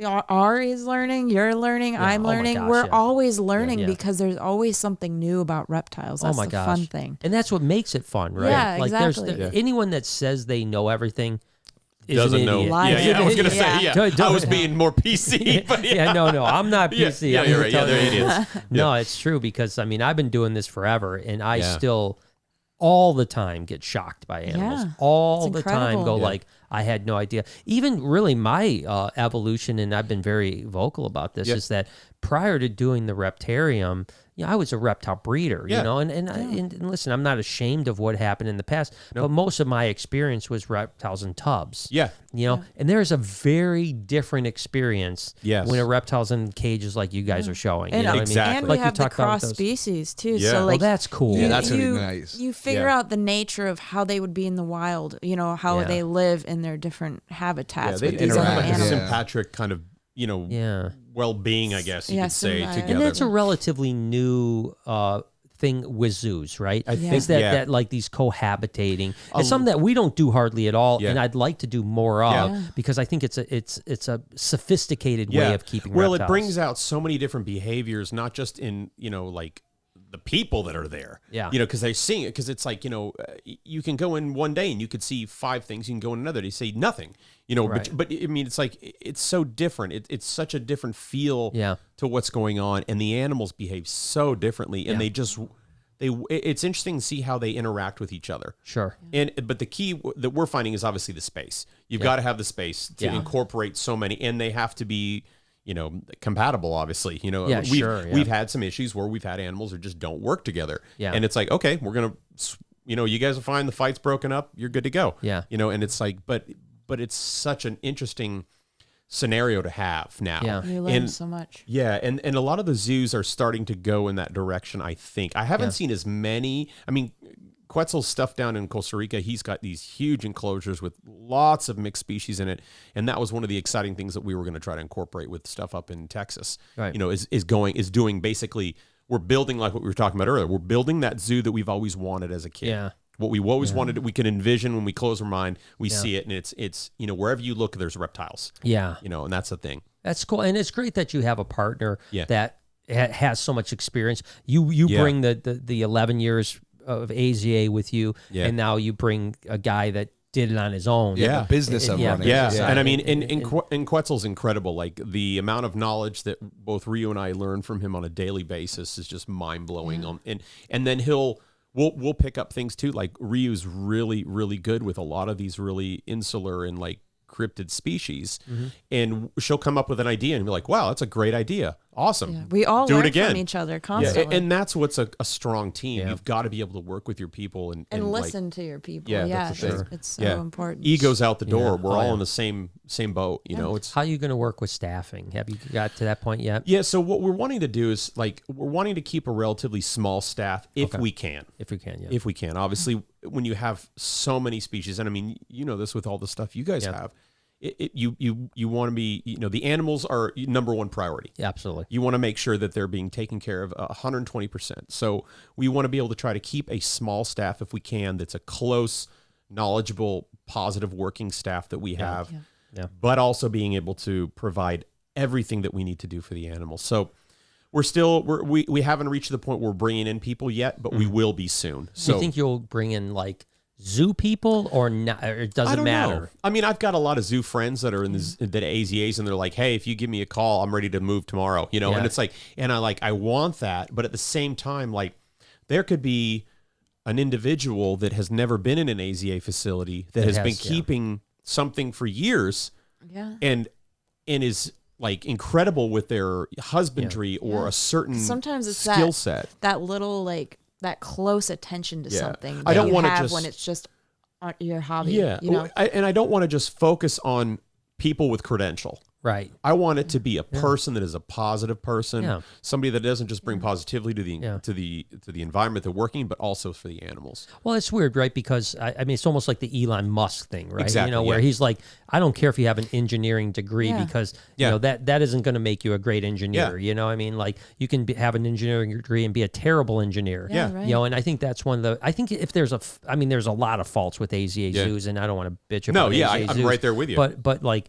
you have to have a degree. You can have a degree in basket weaving, but you have to have a degree, which seems weird because you might have someone like Ryu that is super passionate. I honestly thought I'd never be. I was gonna when I was living up here. I was like, oh man, I need to go to college and stuff, and I want to work at the Detroit Zoo, and this and that. I'm never gonna be able to. And the opportunity came up just because I was passionate about it and working. When I was working in the AZA, we'd get people that would come in that are pure academia. Yeah. And have an incredible list of resumes and papers and all this stuff. Yeah. But they couldn't tell you how to set up a ball python Right. if their life depended on it. Yeah. And it's a simple animal. Yeah. So it's one of those things where, we want to give everybody and anybody the opportunity. Yeah, but you want the right staff. Exactly. Yeah. That's the thing. And that's the thing. I think just AZA is just antiquated. It's a system that worked, way back in the day, and they haven't developed. And so many industries over the last 20 years, they haven't evolved with the times. Yeah. There's A lot of YouTube them is they don't University want to. now. Yeah, and a lot of them is they don't want to. Because in all reality, we have to adapt to new times. Yeah. And the ZAA is really in a real positive direction. Bless you. So with that, it's like we're going to be possibly pursuing that as well. Yeah, that's what we're doing. Yeah. And it's smart, like we talked about it. Having that accreditation really does help. Yeah. In a lot of scenarios. But with I totally forgot what I was talking about. I was staring at the Barbie with the alligator. That's actually me. Brian Barbie That's check? actually Brian Barbie check. Yeah, that's that's probably good. Barbie check. I like your shoes. Yeah, that's RJ, my alligator. It's actually got a Reptile Army shirt on. Sweet. Crush it. The little whiskers are on there and stuff I like that. Yeah. The 5 o'clock shadow. That's your Yeah. distraction. Yeah, Yeah, you're like, damn, dude, Yeah, that it's doll is easy. fine as hell. I mean, I get distracted by it all the time I know. I too. just was like looking Sheer at it. good looks. Yeah, I couldn't double tell if looks the like- head moved when I turned over or not, but it caught my attention. It does. Yeah, It does that. It's So 'cause of this the is like- pendulum. This is like Yeah. our collection of like good crazy. stuff. So we obviously have an EMF detector. Well, you We have to. Yeah, you gotta Especially have in that. today's day and age. Yeah, you can't. I go should have without- brought an offering. Yeah, right. Yeah, Yeah. it's an Gods. offering. We always EMF say we got the white cobra because Nice. you may not know, but I have this like reoccurring dream about being killed by a white cobra. Ooh. And it's been going So on why for not like surround 20 yourself years. with it more? So I have a white cobra here, Yeah. and I happen to mess with white cobras a lot. Cool. which Yeah. is smart. Yeah. I think it's a smart thing. It shows my course. intelligence. Well, and, Live the dream, Yeah, it Are those ashes in that little Well, so it's jar actually there? a pendulum. Oh, It's a okay. a pendulum. Is that how you say it? Pendulum, yeah. Whatever. Pendulum. So it's for procuring spirits. Oh, and yeah. Well, that's why so we have the EMF detector. to know when they're EMF here. detector just Yeah. to make sure, We but, might want to seal it with a bead of wax, so Yeah. that way it keeps the energy from escaping. Exactly. It's The like seal, what do yeah. they call those? what's that box? Is it Dybbuk? Oh, Dybbuk yeah, box. the Dybbuk Dybbuk box. Oh, box. yeah. Yes, we don't want to break Dybbuk the box. seal. Yeah, I don't want to do that. What do we got here? We got Silver Cash. Yeah, Silvercash says I had a friend that just got 2 ball pythons from BHB, Oh, and they terrible reached out to decision. me for feeders. Full circle, love and support everyone. Terrible decision. Idiot. Those things are never going to eat. Yeah, They ain't we gonna made eat. sure of it. we make sure we sold their mouth shut. Damn. Let Roses burn through 10. I don't see a comment from her, but if I see And it, Let I'll let you Roses know. Burn is, by the way, the one that made the Brian, The Barbie check. the Barbie check. Oh, beautiful, Brian Barbie beautiful check. work. All right. Needs Matt- tattoos though. Yeah, That's true. it does need that. Max says, hey, Ari and Ryu, thanks so much for coming on the show. Do you have any interest in implementing target training for animals at your Yes. facility? Great question. Yes, we are implementing that with our croc monitors. And some of the larger verandas will have like the lace monitors. course. And probably Well, we some have like crocodilians. crocodilians, and then As some of the well. big tortoises too, because Oh, it's. yeah. I mean, it's. They're very I smart. saw you doing stuff with it also. Yeah, It's really beneficial, not just for the keeper, but also for the animals. Yes. 'cause It's enrichment, Yeah, yeah. it is, and we want to try to provide that as much as we can. So Yeah. we're definitely going to be implementing that. Yeah, and it's smart. great with the tortoises too because Oh, gosh, they're yeah. so when they get giant, it's you're not picking Oh, them yeah, up. there's and no moving way. You're gonna- around. Yeah. They're Yeah. little tanks. If you can Yeah. just like target them around, it's good. And it's a lot of fun too, Yeah. just to see what you can do with them. And Oh, yeah. it's amazing how quick, especially verandads, how Yeah. quickly they pick I mean, up. in So an- smart. in And 2 crocodilians seconds. too. Yeah. Crocodilians will pick up Yeah. on sounds. With the croc you know, monitors, we were thinking, I mean, it's going to be a huge exhibit. giant So we're exhibit. going to do different feeding stations, not just Yeah. one, so that they get their exercise. And, Yeah. That's cool. You know, we want them to work for that food. Yeah, Oh, yeah, yeah, exactly. yeah. You know, because a lot of them, they start to get fat in captivity and stuff. And by the way, Obviously. your croc monitor looks flawless. Yeah, Thank it you, looks thank you incredible. So much. But we Perfect have body this- condition. Thank you. We have this thing here about our snakes and veranids, really all our animals for that matter, is to not overfeed. Yeah. Yes. You know, like I think it's very easy, especially with a veranid Yeah. or a crocodilian Yeah. or some pythons. that will eat as much as you offer. Yeah, I exactly. mean, they won't stop eating. Anacondas are the same opportunistic, way. yeah. You know, anacondas, you've got to be very careful not to overfeed an anaconda because they'll just eat as much as you give them. Yeah. And then they're like be short. flat, And I always say sludgy you things, never want a veranda to their belly to be rubbing on the floor. Exactly. You know, you want them to be up on all fours. Yeah. You want them to be able to crawl around, and it's tough because hey, everyone wants that giant animal. Of course. You know what I mean? You And know, it's fun to feed what you have. yeah, you know, it's fun, cool. but you've got to always restrain back, and Be you got to also responsible. do Yeah. tons of variety. I mean, you know, our croc monitor gets fish, Nice. chicken, beef, sometimes some Steak, full rodents, Nice. sometimes eggs. I mean, it's like a. Have you huge tried fruit? I have not No, tried. but So fruit. Yeah. Tommy, That's Tommy remember. came up with a really interesting thing with some of his he was offering, and he was doing figs and all this stuff. Wow. He calls me up on the phone. He says, "Hey, he's like, have you ever tried this with the croc monitors at when I was at the zoo?" And I said, "No." So I got a bowl of figs and I presented it to one of them, and it was like instantly they knew what it was, and she started eating the figs. Wow. So I was like, so "Oh, this is cool. Well, I'm interesting." going to give that. Yeah, a give You it a never shot. know. Yeah, we got to yeah, do we that. gotta I'm gonna do write that. it Yeah, down. yeah. There'll we be gotta do times that. where I'll have like extra of something. I'll be like, I bet that this animal would Yeah. eat that. Yeah. And you just figure out new things. Well, you know what was funny today? I was feeding a frozen thawed rabbit to our anacondas. Okay. And Matilda, our big tortoise, was out, and she wanted to eat the rabbit. Oh, Yeah, yeah. right.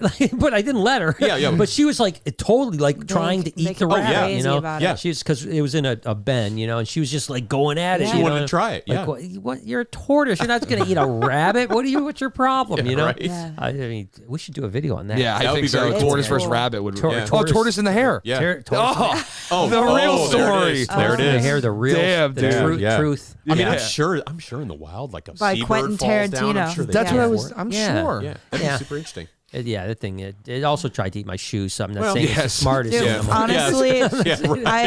I worked at one of the reptile shops I worked at. When I turned in my resume the next day, it was eaten up by the local shop. Tortoise. tortoise Good ran. Excuse. Good excuse. Yeah, right. It's Tortoise ate my pretty funny. homework. Yeah, my homework. Yeah, my homework. I did it. Tortoise I ate did my it, resume. Professor. I Yeah. did it. I promise you.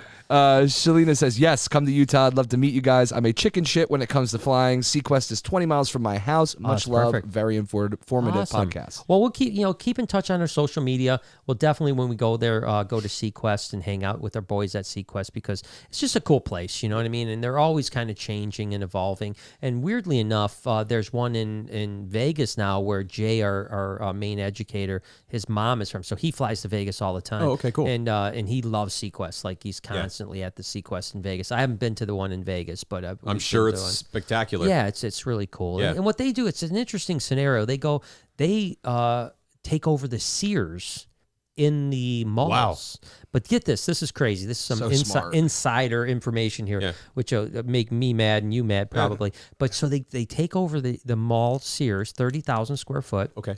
The mall pays up to $4 million for them to build it out. Because they know they're going to put several 100,000 people through the door every year. What a deal. And so literally they go in and now of course the first ones they have to do on their own and Yeah. show, but now they can come with a resume of saying like, hey, listen, our California thing Yeah. puts 700,000 people through. Your mall needs us to bring those people into your mall. And then the mall will say, all right, we'll put up the $4 million to build it out. Wow, that's real Yes. The interesting. new Yeah, so- Spirit Halloween. Yeah, and then Yeah. Spirit Halloween. Yeah. Yeah. So literally they're going in and putting up these things and typically having almost no startup cost. Just profitable off Yeah. the gate. Almost out of the gate, they're prop. Now they do have a little startup cost, but the malls are covering the majority of it. And I don't know if I should have told that to you guys because that was inside. I mean, I didn't mind telling you guys, but Yeah. I just told everyone on the web. Whoops. Yeah. On the internet. That's super I interesting. have a feeling we aren't going to go to Sequest. Yeah, Chuck's going to be like, Brian, what are you doing, I need man? to just- cancel those Utah tickets. Yeah, but yeah, I mean, these malls have to do something with those Sears, right? Yeah. I mean, they're sitting there and no one's going to the mall anymore. And I think that's going to be the difference. And I know, do you know Dingelman from South Africa? Have you ever feel seen like him? I should with that name. Yeah. Yeah, With you that, better. yeah, Yeah. everyone should know him. Yeah. He's a great guy, but he's been doing a lot of these mobile mall things where he goes in for like a month and sets up a reptile display for like a month. Oh, very cool. And people come and just, I don't know if he charges I don't know how it works financially or the mall pays him to be there. I have no idea, but it's that's a South African thing, but it's an interesting concept. And I know Stuart and I obviously talked about it for a while at Universal Rocks about doing like a mobile reptile show, like where you have like trucks that would just like we the did sides that of at one of the places I worked at. Yeah, it was like an educational thing. It was like this truck. It looked like a tiny mini zoo inside, and they had these enclosures on the side, but you'd also bring out animals and stuff. Great idea. Yeah, and that's cool. he was all about it, but you know, there's only so many things you can do. Yeah. You know, Bandwidth, it's like, bandwidth. You can't do anything, but you know, yeah. So let's see. Interesting. BRH Reptile says, "Hey, good people, mahalo." Actually, it's interesting. BRB is coming to visit us, and I'm trying to remember who's bringing them. Someone just, and I'm sorry, I don't know more about this. I feel like an idiot not knowing, but someone just told me, they're like, "Hey, we're going to come up. Can we bring BRB?" BRH, or are you talking about BRH or whatever? Whatever this Yeah, is. yeah. I just remembered it reminded me of my BHB. I was like, okay. So I think that they're coming to visit us. If you do, well, have a good time. There you go. Matthew says, "Much love." Much Appreciate love. you, Matthew. Thank you. Berm Donor says, "Just saved 2 gators from an exotic market. They were meant to be killed and eaten. Looking to rehome them to the most natural, happy, healthy home. Gatorland? ? I don't know if Gatorland would take gators or not, to be honest with you. You could certainly reach out to him. It's a really so I'm assuming you think he's in Florida, maybe? I'm not sure. Berm Donor would make sense in Florida as well, I guess. But you know, that's a tough thing because I mean, I'd love to hear your thoughts on the fact that, you know, we don't want to kill animals. We don't want to. Right. You know, it's tough. But, you know, really the farming in the meat / skin trade is what saved alligators. That's right. Yeah. You know, and it's also saved now crocodiles, and it's also saved saltwater crocodiles and other crocodiles around the world. I mean, it's tough, right? It's a really slippery topic. Yeah. And it makes a lot of people uncomfortable. I'm sure, just because it's like we love animals. We don't want to see animals hurt, you know. So it's like, but I mean, like you said, it's helped save those species to do that. They wouldn't be here. In the 70s, literally, you know, alligators, you know, American alligators were on the critical endangered list. Yeah. And now there's a hunting season to get rid of them because they're nuisance. It's you know, overpopulation. And that's because of the farming for skin and meat. Now, I've never eaten alligator. I never will eat alligator. I don't care if people do. I don't have a problem with it, but I just chose not to eat reptiles because that's what I love. But nevertheless, I look. It's tough because I've been to farms. I've been to crocodile farms in Australia. I've been into crocodile farms and which, by the way, went to a crocodile farm in outside of Joburg in Africa. And wow. Yeah. I'm talking like 50. I think they had 50,000 crocodiles. Doesn't surprise 50,000 crocodiles in their facility, and it was very well kept. Yeah. I mean, it was a little overpopulated because some of their ponds were huge, like the size of like half the size of a football field. Yeah. But there was like 3,000 crocodiles, and you know, because they only raise them to like 5 foot, and that's like the perfect size for like all their tenderness, you know, like like the stuff, the meat, the skin is at the best at that size and stuff like that. But it was sad, you know. I was like, of course, dude. I was like, damn, but it was also really impressive to see, you know, and I've been to some that weren't so nice looking in Indonesia, but I can imagine. But it's tough to get into farms in Indonesia because they're real protective. You know? Oh yeah, they're real. Like it's tough. I kind of just walked into one. Oh, okay, and the guy woke up after he saw me. He's like, hey, what's going on? Because I tried to go to a couple even reptile farms, and I know a couple of the owners like Bonji and Cameron and stuff like that, and they were like, no, you can't come. Yeah. You know, like, nope, not allowed there. And I'm like, why? I want to go see this farm so bad. Yeah. But it's like they're very, very protective over there. It's that's how it is over there. It's interesting, just like the way that. it is. Yeah. Whereas in Australia, it's almost like a tourist attraction. Yeah. You know, to go to crocodile farms, you know, like Crocodilis and stuff like that up in Darwin, which is cool. And then of course it got Crocosaurus Cove. Yeah, that's I've heard about in Darwin that as well. And Gavin Bedford was a friend of mine. He was the herpetologist there. Cool. Now I guess he's left just recently. But that place is wild because it literally is like in a strip mall almost. Like really, like you just like walk down so Darwin is not a big town at all. You know, it's the largest town in Northern Territory. Maybe Alice Springs is, but second largest, let's say. Still very small. I mean, you can walk from one side of the town to the next and, no problem at all. Yeah. And, but so there's like one main strip that's got shopping and all this stuff. And in the front, it looks like a kind of quaint little, like almost the size of the Reptarium. Okay. From the front. Yeah. But then you walk in and it goes really deep back and it's not. I love so, that. So yeah, it's crazy. And it's this gigantic crocodile place. Oh, that's And we're cool. talking about they have crocodiles that are like 18 foot there. Wow. So these are giant enclosures, but from the front you would think you were walking into like a movie theater or something like that. I guess taking over the strip malls is the thing to do. Yeah, right. It's Good just move. wild, and of course Yeah. they have the Cage of Death, which I did, Of course. which was a tourist trap. Yeah. But I'm there. When in Rome, got to do it. Yeah. It was cool. It's funny. Terry Phillips from Reptile Gardens. He was. I heard they were talking about maybe doing a Cage of Death for a while. Yeah. And then I think they might have abandoned it. It's something I'm surprised someone hasn't done. I know. Like maybe Gatorland even. I would have thought, like, too, just with how the publicity was, like, obviously, you go to Australia, it's like, it's so, like, welcomed there, almost like it's expected in a way, you know? But I'm surprised nobody in the United States has done that, or anywhere else in the world. Yeah, for yeah. that matter. There's only one Cage of Death, which is. well, I mean, like I said, I did it. It's complete tourist trap for reptile people. You'd be like, all right, I could take a nap, and go through it. But Other people, it's like a thrill. Yeah, I mean, for some people, it's like, oh my god, it was the scariest thing I've ever done. Scariest of my life. Yeah. You're literally in an acrylic cage that is like 3 inches thick. Yeah. And the crocodiles are so fed. They're like, I mean, they're like slugs. I mean, they're like can barely open their They mouth. float in the water. Yeah. I mean, don't get me wrong. It's still super cool to be up close to a 18-foot saltwater crocodile. I'd rather go cage diving. But it's something. I actually there's a guy. I don't know if you've heard of Adam Britton by any chance. Oh yeah, of course. He's beautiful man. He's he's weirdly enough he's a Brit that lives in Northern Territory. Huge crocodile expert. He's the gentleman that supplied the saltwater croc at Fort Worth. Exactly. Yeah. Exactly. So I got to meet him when he came in. He flew it in. He flew it in. Yeah. And that's where Arrow came from. That's, I love Adam's a great Arrow. guy. We spent some time with him. He actually has a saltwater crocodile, again, 17, 18 foot. It's a big animal. It's a big animal, and it's called Smog. And he has an opportunity where there's just a mesh fence. Okay. And you can get in the water, and it's on the other side of the mesh fence. And he's got a target train with like pebbles. He'll throw them in the water, and he'll come over to the fence, and then he'll drop a rabbit in it, and it just explodes. So you're like in the water with a snorkel and goggles, cool. and it's like kind of murky water, like it's like a pond. It's not like a beautiful setup at all.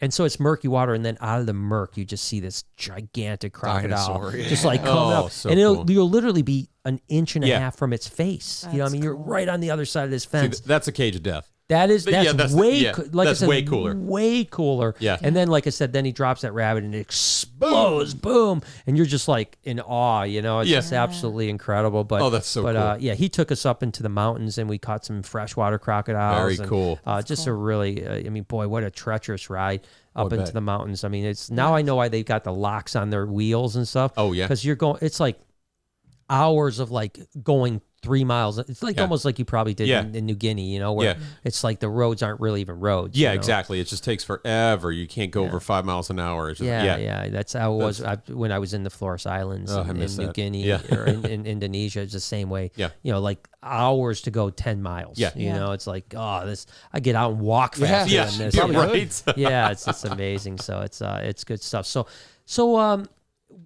what species do you have now, or you don't have now that you're really? What's the target species that you're not working with now? So the way we have set everything up, the enclosures are like Africa, Madagascar. Right, we have a wet Madagascar. We drive Madagascar. Okay. We have a couple different African exhibits. We have a Caribbean exhibits, some Central and South American ones. So we're basically going to try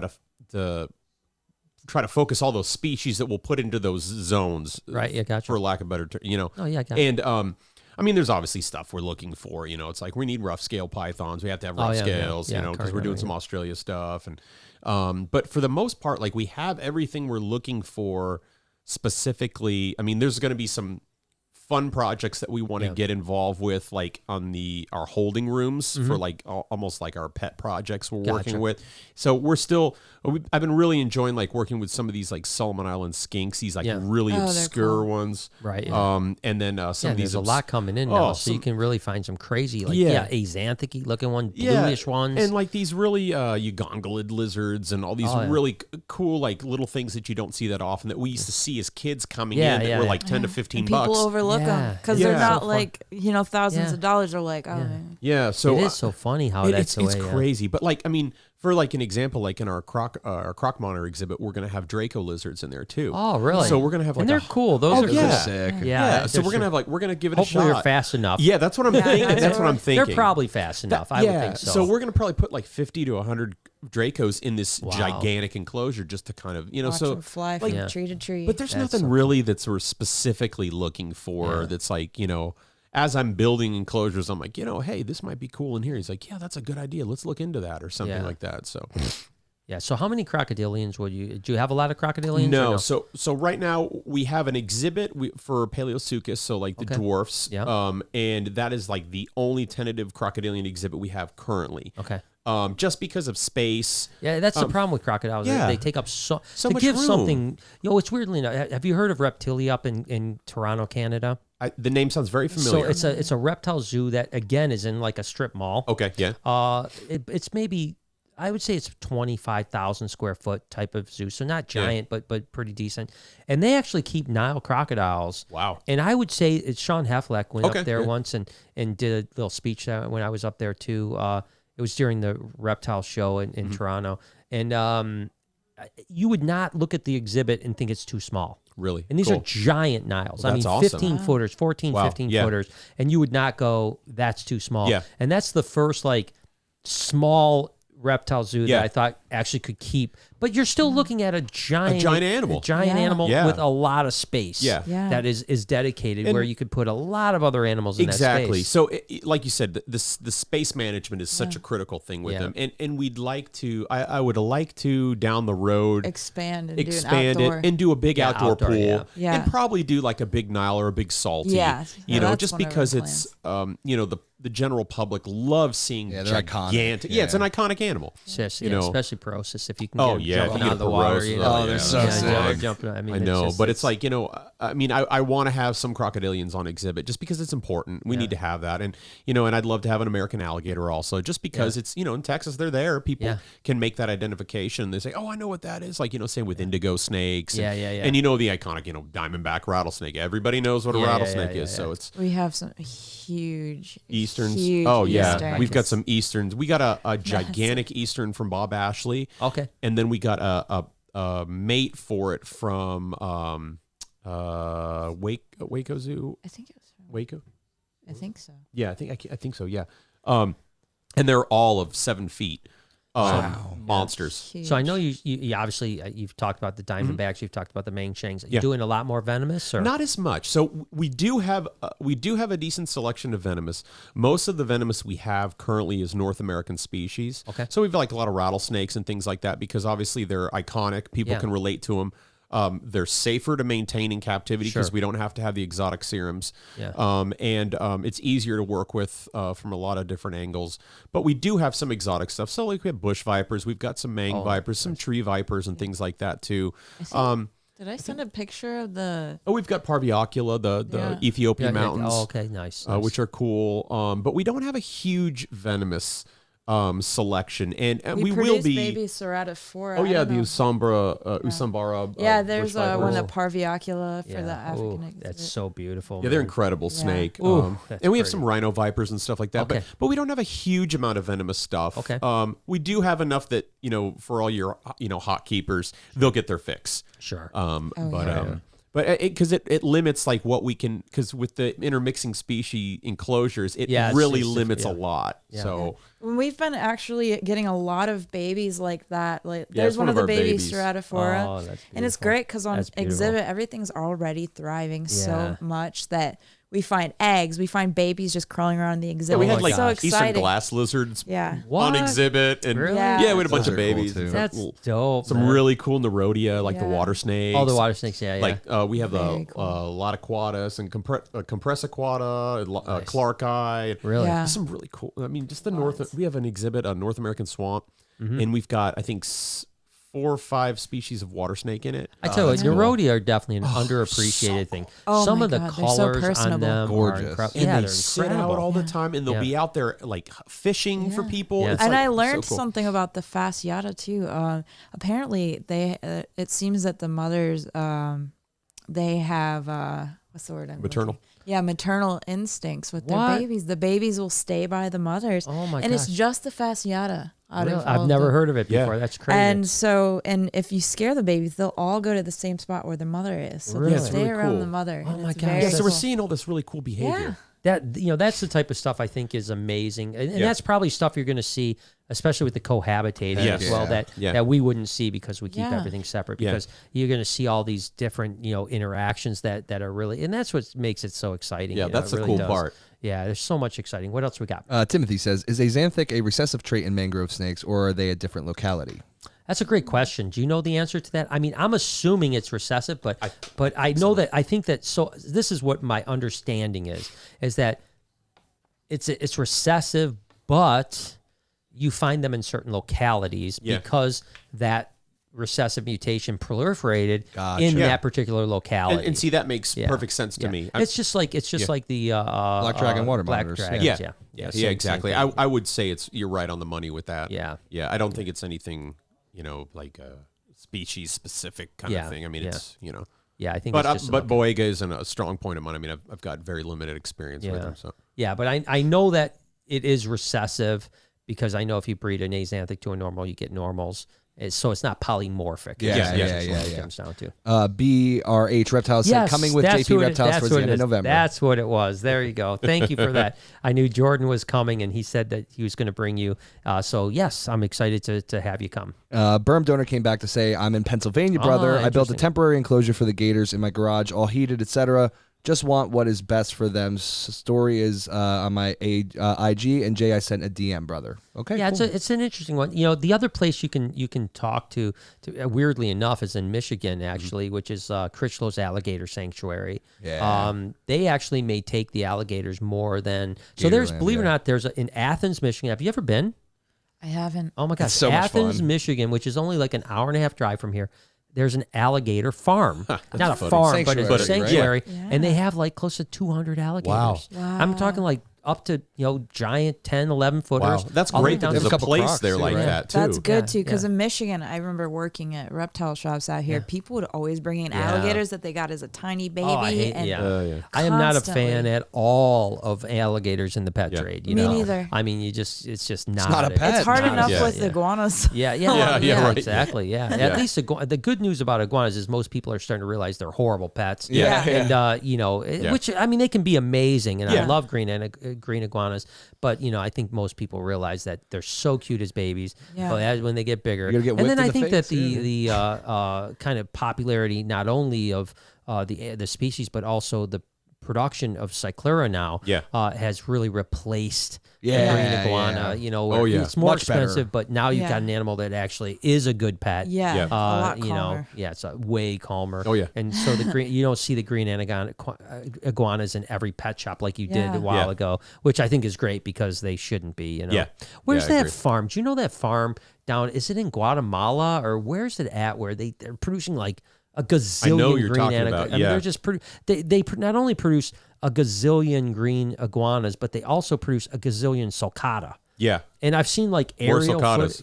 Yeah, I know. Oh, Yeah, that's man. another animal that Yeah, right. Everywhere. Probably shouldn't have. yeah, another reptile that Yeah. shouldn't be like high up on your They're priority like list. this, and Yeah, then they- they get like. Oh, they're Yeah. so beautiful until Yeah. they get. Remember that so one big. at Sequest? How big that one is? That big my gosh, bulldozer of yeah. an animal, man. Well, I would remember not the want ones that when at we home. remember when we went to Phoenix Herp Zoo? Yeah, yeah, yeah. There was that Oh, my one that it was God. gigantic. It had to be 200 pounds. Jeez. Absolutely giant sulcata, and they're so destructive. Yeah. They're just like Oh, it's the bulldozer. Yeah, they'll just put their head through a Oh, wall. yeah.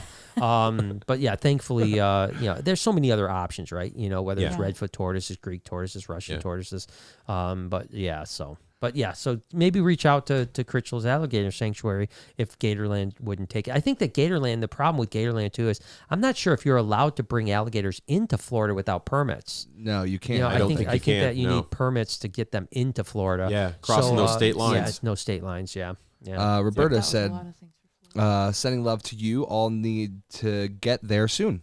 Very Please cool. come. I'd love to have you. And then Timothy said, just wondered because my newest mangrove pair is a xanthic and a normal. Also, they are on week 4 of assist feeding. How long did yours take till they started eating on their own? Any additional tips? The best success I've had with all Boega, I have had to assist feed some of my Boega. Usually it didn't take long. It would take me maybe 3, 4, 5, assist feeds, and they would eat on their own. But most of the time, what I do is I do keep them in shoe boxes because I think they like confined spaces. The contact security. Yeah, exactly. Keep them in too big of a cage, they freak out, So, and then we keep a deli cup with moss on it, and then we just have that little cover on top of that, so it's a hide. And I tell you, we produced a lot of mangroves over the last 5 years, and 9 out of 10 of them eat without even being assist fed. They just eat on their own. Yep. And we even have like the divergents now that are crushing food. As a matter of fact, Lindsay's the one that helped us with that. That's with us. So she got them and got them from her. So it's awesome. So yeah, just keep going with the assist feeding, but try to set up a setup that they have a nice moist box that they can hide in, because they are a pretty secretive animal, especially as babies. And then that's what I got right now, Bri. That's good. So, so yeah, I mean, it's so great to have you guys here. I mean, I've been super excited about it, and just because you're following a dream that is amazing. I mean, it's you're doing what I did, but on a grander scale, which is awesome. I mean, it's so cool, and Texas is a great place for it, right? Yeah. I mean, because Texas is kind of the Wild West. It's its own country. Yeah, it's the Wild West. You could do anything. You can keep anything almost. Yeah, exactly. Yeah, there's very few things that you can't. Lots of venomous keepers in Texas. Yeah, and the thing that's nice is I don't think you're going to see it stop. No, and that was the other thing when Quetzal was deciding on the location too. Like he was looking at a place where it was going to be like we wouldn't have to worry in 10 years that we're going to have to pick up and leave. Yeah, that we're going to be there. Yeah. And that's one of the nicest things about Texas too. So is there a lot of, I know there's what is it even called now? Snake Farm, Alligator Farm. Is that the only other reptile zoo? So Snake Farm is probably like an hour and a half from us. And then Snake Farm, and I believe that is it. I don't know of any other reptile related zoos. I don't know any other reptile related zoos down there either. I'm trying to think. I know that there was that DFW Reptarium. He was going to he was supposed to with like Brooke Bernstein or whatever. Do you know him or Brock? I don't know, but I know the name. Yeah. They were supposed to open something like in Houston. Okay, and I don't know whatever happened with that because that's been getting worked on for like years. Yeah, I haven't heard anything on that. I do know that there was like something called Reptile Zoo, and I think it was more like a private facility that kind of opens up. Oh, okay. But I don't know anything really about it, and if it's still going. So you guys are going to be crushing, especially in that area. You're in such an up and coming area. It's so good. It's going to be a lot. destination It's going to be spot. so much fun. It's just going to be. And that just area of Texas is just we're right in the hill country, and it is just beautiful. It is beautiful. And thank you so much for having us come out again. It's great. Now, did you ever go to West Texas, Herb? Yeah. Yeah. Oh my gosh, that's like a dream. I've never been. Oh yeah, you should check it out, man. It's fun. I mean, you can still find and see all sorts of great stuff. I mean, you've got to go in the right time. A lot of times people will like pick through a lot of stuff when they're out there and everything, but it's a lot a just to go out night cruising and going hiking. It sounds like a crazy time. Of Oh, course, yeah. you know Craig Trumbauer. Of course. Yeah. He's always invited me out there. Of course, he had a place in West Texas for a while. Now I think he moved back. Because it just. I know a lot of the old schoolers are like building little places out in the middle of nowhere out there just to set up. But I mean, also Arizona. I mean, oh my God. Well, the the reptile retirement society is in Portal, Arizona. It's a portal. Eventually we will all live in Portal, Arizona. Portal's great. Yeah, that's what I mean. Bob Ashley, it's like build it and they will come. Yeah, exactly. And Jeff G's out there. I know. Yeah, Jeff G opened. It's his pizza place. Oh, it's his pizza place. Yeah, pizza again. Yeah. So you got even a better in now. Yeah. So now, you can bypass Bob and go right to Jeff. Yeah. So Jeff, you're too young to know, but Jeff was here in Royal Oak. Did you know that? I did. Yeah, so the tropical fish pond was originally owned by Jeff G for many years. So like it was the best reptile pet shop in Michigan. Cool. Hands down. Yeah. And it's about 4 or 5 miles away from the Detroit Zoo. Okay. So like when I was a kid, whenever I was lucky enough, I begged my mom every single day to take me to the Detroit Zoo. And when I go there, then I'd beg her to take me to tropical fish. It was so much better. Like the fish pond was better than the zoo. You know? save the money from the gift shop and you go to Jeff G's place. Yeah, exactly. Yeah, just we'll go there. And then, but then he moved. He was one of the early guys to move to Portal. I think he actually moved to Portal before Bob. Probably, yeah. And I think he was the first guy in Portal, and then Bob moved out. And now it seems like almost every reptile guy, we've heard a lot of them. Yeah, literally, even on their travels, we'll like travel. I go, oh yeah, I got a place in Portal. I'm like, what? It's beautiful there. It's a compound, man. It really is a compound. But it's sect cool. is what it is. Yeah. It's a sect. It's a Bob Ashley sect. Might be a cult. It could be. It's like a cult. around cool. us, like we have so many like herpetologists, older herpetologists that's that cool. I mean, where it's like, oh, we're only 30 minutes down the road. Yeah. Like, That's we awesome. didn't know you were right there. Jonathan Campbell's 45 minutes from us. Wow. Dave and Tracy Barker are less than an hour. And Barney. Bill Lamar. Bill Lamar is Right like by 4 us. hours Bill from us. Lamar? Yeah, Oh it's my like we've got all these gosh. great people. I haven't heard best. Bill Lamar in forever. Oh, I hear from him every was day. What was his? What something tracks was his? Green Tracks. Green Tracks. Yeah, And Green they Tracks. still do that. They still do it. Yeah, obviously because of COVID they yeah, stopped. but Yeah, he did this. Yeah, Green Tracks was a tour for. It was in Oh, Peru, yeah. right? Peru. They Yeah. did Peru. They did Costa Rica. Wow. I went on one of their Costa Rica ones years ago, and it was great. It was a great tour. Yeah. That's a blast from the past, man. Oh, yeah, it's good right. to see he's still around. Gary Sipperly moved Yeah. to Portland, Yes, Arizona. yes, yeah. So gosh, it's crazy. I'm moving there. I gotta go. Do it. Just gotta go. You know, it is You could what it probably is. get a spot right next to that pizza parlor. Yeah, I'm gonna live in the pizza parlor. is what Then I'm you'll gonna look do. like, what is it, Yeah. the pumpkin? Yeah, I'm going to be really the pumpkin. Yeah, no, but no, it's good stuff. So I got to ask you completely off base. If you could have dinosaurs, would you? Oh, of course. What would you? Yeah, you guys would do dinosaurs. Oh, in a second. So if you could bring them back, you don't think we shouldn't? You think we should? I'm a pterodactyl fan, so. Yeah, dude. Yeah, I and like some of the marine baryonyx. stuff. I watched this show last night, late at night. This is what I do. I watch crazy things. It was called the Alaskan Triangle on Discovery Channel, or Discovery Science, maybe. Yeah. And they claim that there's been pterodactyl sightings in northern Australia and the northern Alaskan, which seems like the exact opposite of where you would find a pterodactyl. Yeah, but that's interesting. so I think I've heard about that. it's Then there's like the Orin Pendek. Oh, yeah, Orin Pendek is great. Orin Pendek. Yeah. Josh Gates did a Oh, that's show on right, that yeah, one it's on on Orin Sumatra, Pendek. yeah. Up in Sumatra. Well, that's the thing, right? With cryptozoology, I mean, there's like that great ape that was found in Vietnam just back in the late 90s. Yeah. And for hundreds of years, people thought it was just a myth. Folklore, Yeah, Yeah, and and wasn't there something recently out of Africa, like the billy ape too? Oh, or really? Like a really big chimpanzee that like lives in the trees, which is terrifying. Yeah. So I mean, it's like that's what I keep running in my head. I'm like, it's possible. It's possible. Like, yeah, Keep that dream, Ari. Yeah, Keep the dream I'm alive. holding on Find to the that. thylacine too. Yeah, Oh yeah, so let's see what he nice. Well, Forrest Galante, that's like the guy that I said mysterious creatures. That's like his You think he trophy. found it? You think that's why they started putting it off? There is a possibility because I mean, literally, if that like would you be talk good. to him, like, and he's a herpetologist, Yeah. biologist, wildlife biologist, and herpetologist, but he does all animals. Yeah. And weirdly enough, this is really weird how life is. I have a friend called Jason Quinn. He's been out here. You met Jason. Yes, of course. He's a chef. Okay. Well, it turns out when he went into school, his roommate was Forrest Galante. Wow. And so Jason introduced me to Forrest like 10, 15 years ago. And he was just like a wildlife biologist doing nothing really. Yeah. I mean, but I guess his quest was to be on TV.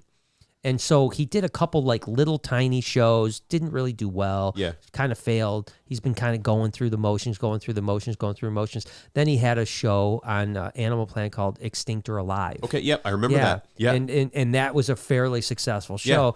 Successful enough to where now Discovery has got him doing this mysterious creatures thing. Very cool. And he sounds like he might be like the next Josh Gates Cool. Yeah. for Discovery. Yeah. But my point is like, out of everything he does, thylazine's like his thing. That's his like, grail. That's his holy grail, That's the yeah. holy grail of that. So he's been to Tanzania a bunch of times, searching for him. He's got tons of, one of his Extinct or Alive, the entire show is based on it. And all this really compelling video that they may actually still be out there. Yeah, there's been a lot of stuff that's been coming out of Australia and everything. Yeah. Like, I mean, I would like to say that they're there still. Yeah, probably small pockets of them, you know, and I mean, the thing with those is that it just hasn't been, it's, you know, in the 50s, there were some still in captivity. Yeah. You know, so it's only been 50, 60 years since they were and we know supposedly for extinct. a fact that in the UP that they thought that cougars were completely gone, and they've just found out that they're everywhere. They're everywhere in the UP. Yeah, exactly. Extremely prolific. So there's hope. There's hope. Yeah, my baby actually got taken by a cougar. I heard about that. Yeah, it was terrible. Big It was news. tragic. Yeah. I mean, he's still fine. He's 21 now. thought it He was raised by cougars. He was raised I thought it was a dingo. Yeah, Dingo took it too. The Dingo took it too. That was a good story too. Yeah. But no, it's great having you guys. I appreciate you guys coming out. You know, thank you so much. And, Of course. And I will come see you very soon. I hope. And anything I can do to help. And I can't wait to see what amazing things you have. Yeah. As always, guys, I'll put all the links in the description to all their Thank you social guys so media. much. Definitely give these guys a follow. Make sure to follow along the journey. Yes. And make it down to Texas when Yeah. this amazing zoo is going to be open. We'll post some stuff about it as well. And anything we can ever do to help. So, well, cool, guys. Let's have some fun. We'll end it there, and Cool. you guys can do whatever you want to do. You get Hang to out. watch us You can- eat pizza. Yeah. Oh, yeah. I want to. So yeah, I'm gonna. I'm You're gonna go watch close them your eat eyes pizza. and drool? I'm gonna. Yeah. Close your eyes. Yeah. Some people, you know, look know. at women. I look at I look pizza. at Pizza. pizza, yeah. Look at pizza. Pizza. I just want. Listen, Pizzanography. I really do believe that every type of pizza is different.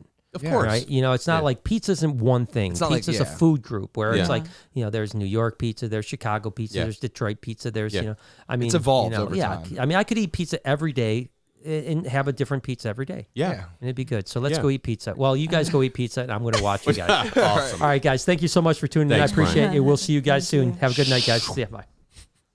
Good shit, man. Thanks for everything, man. You guys have a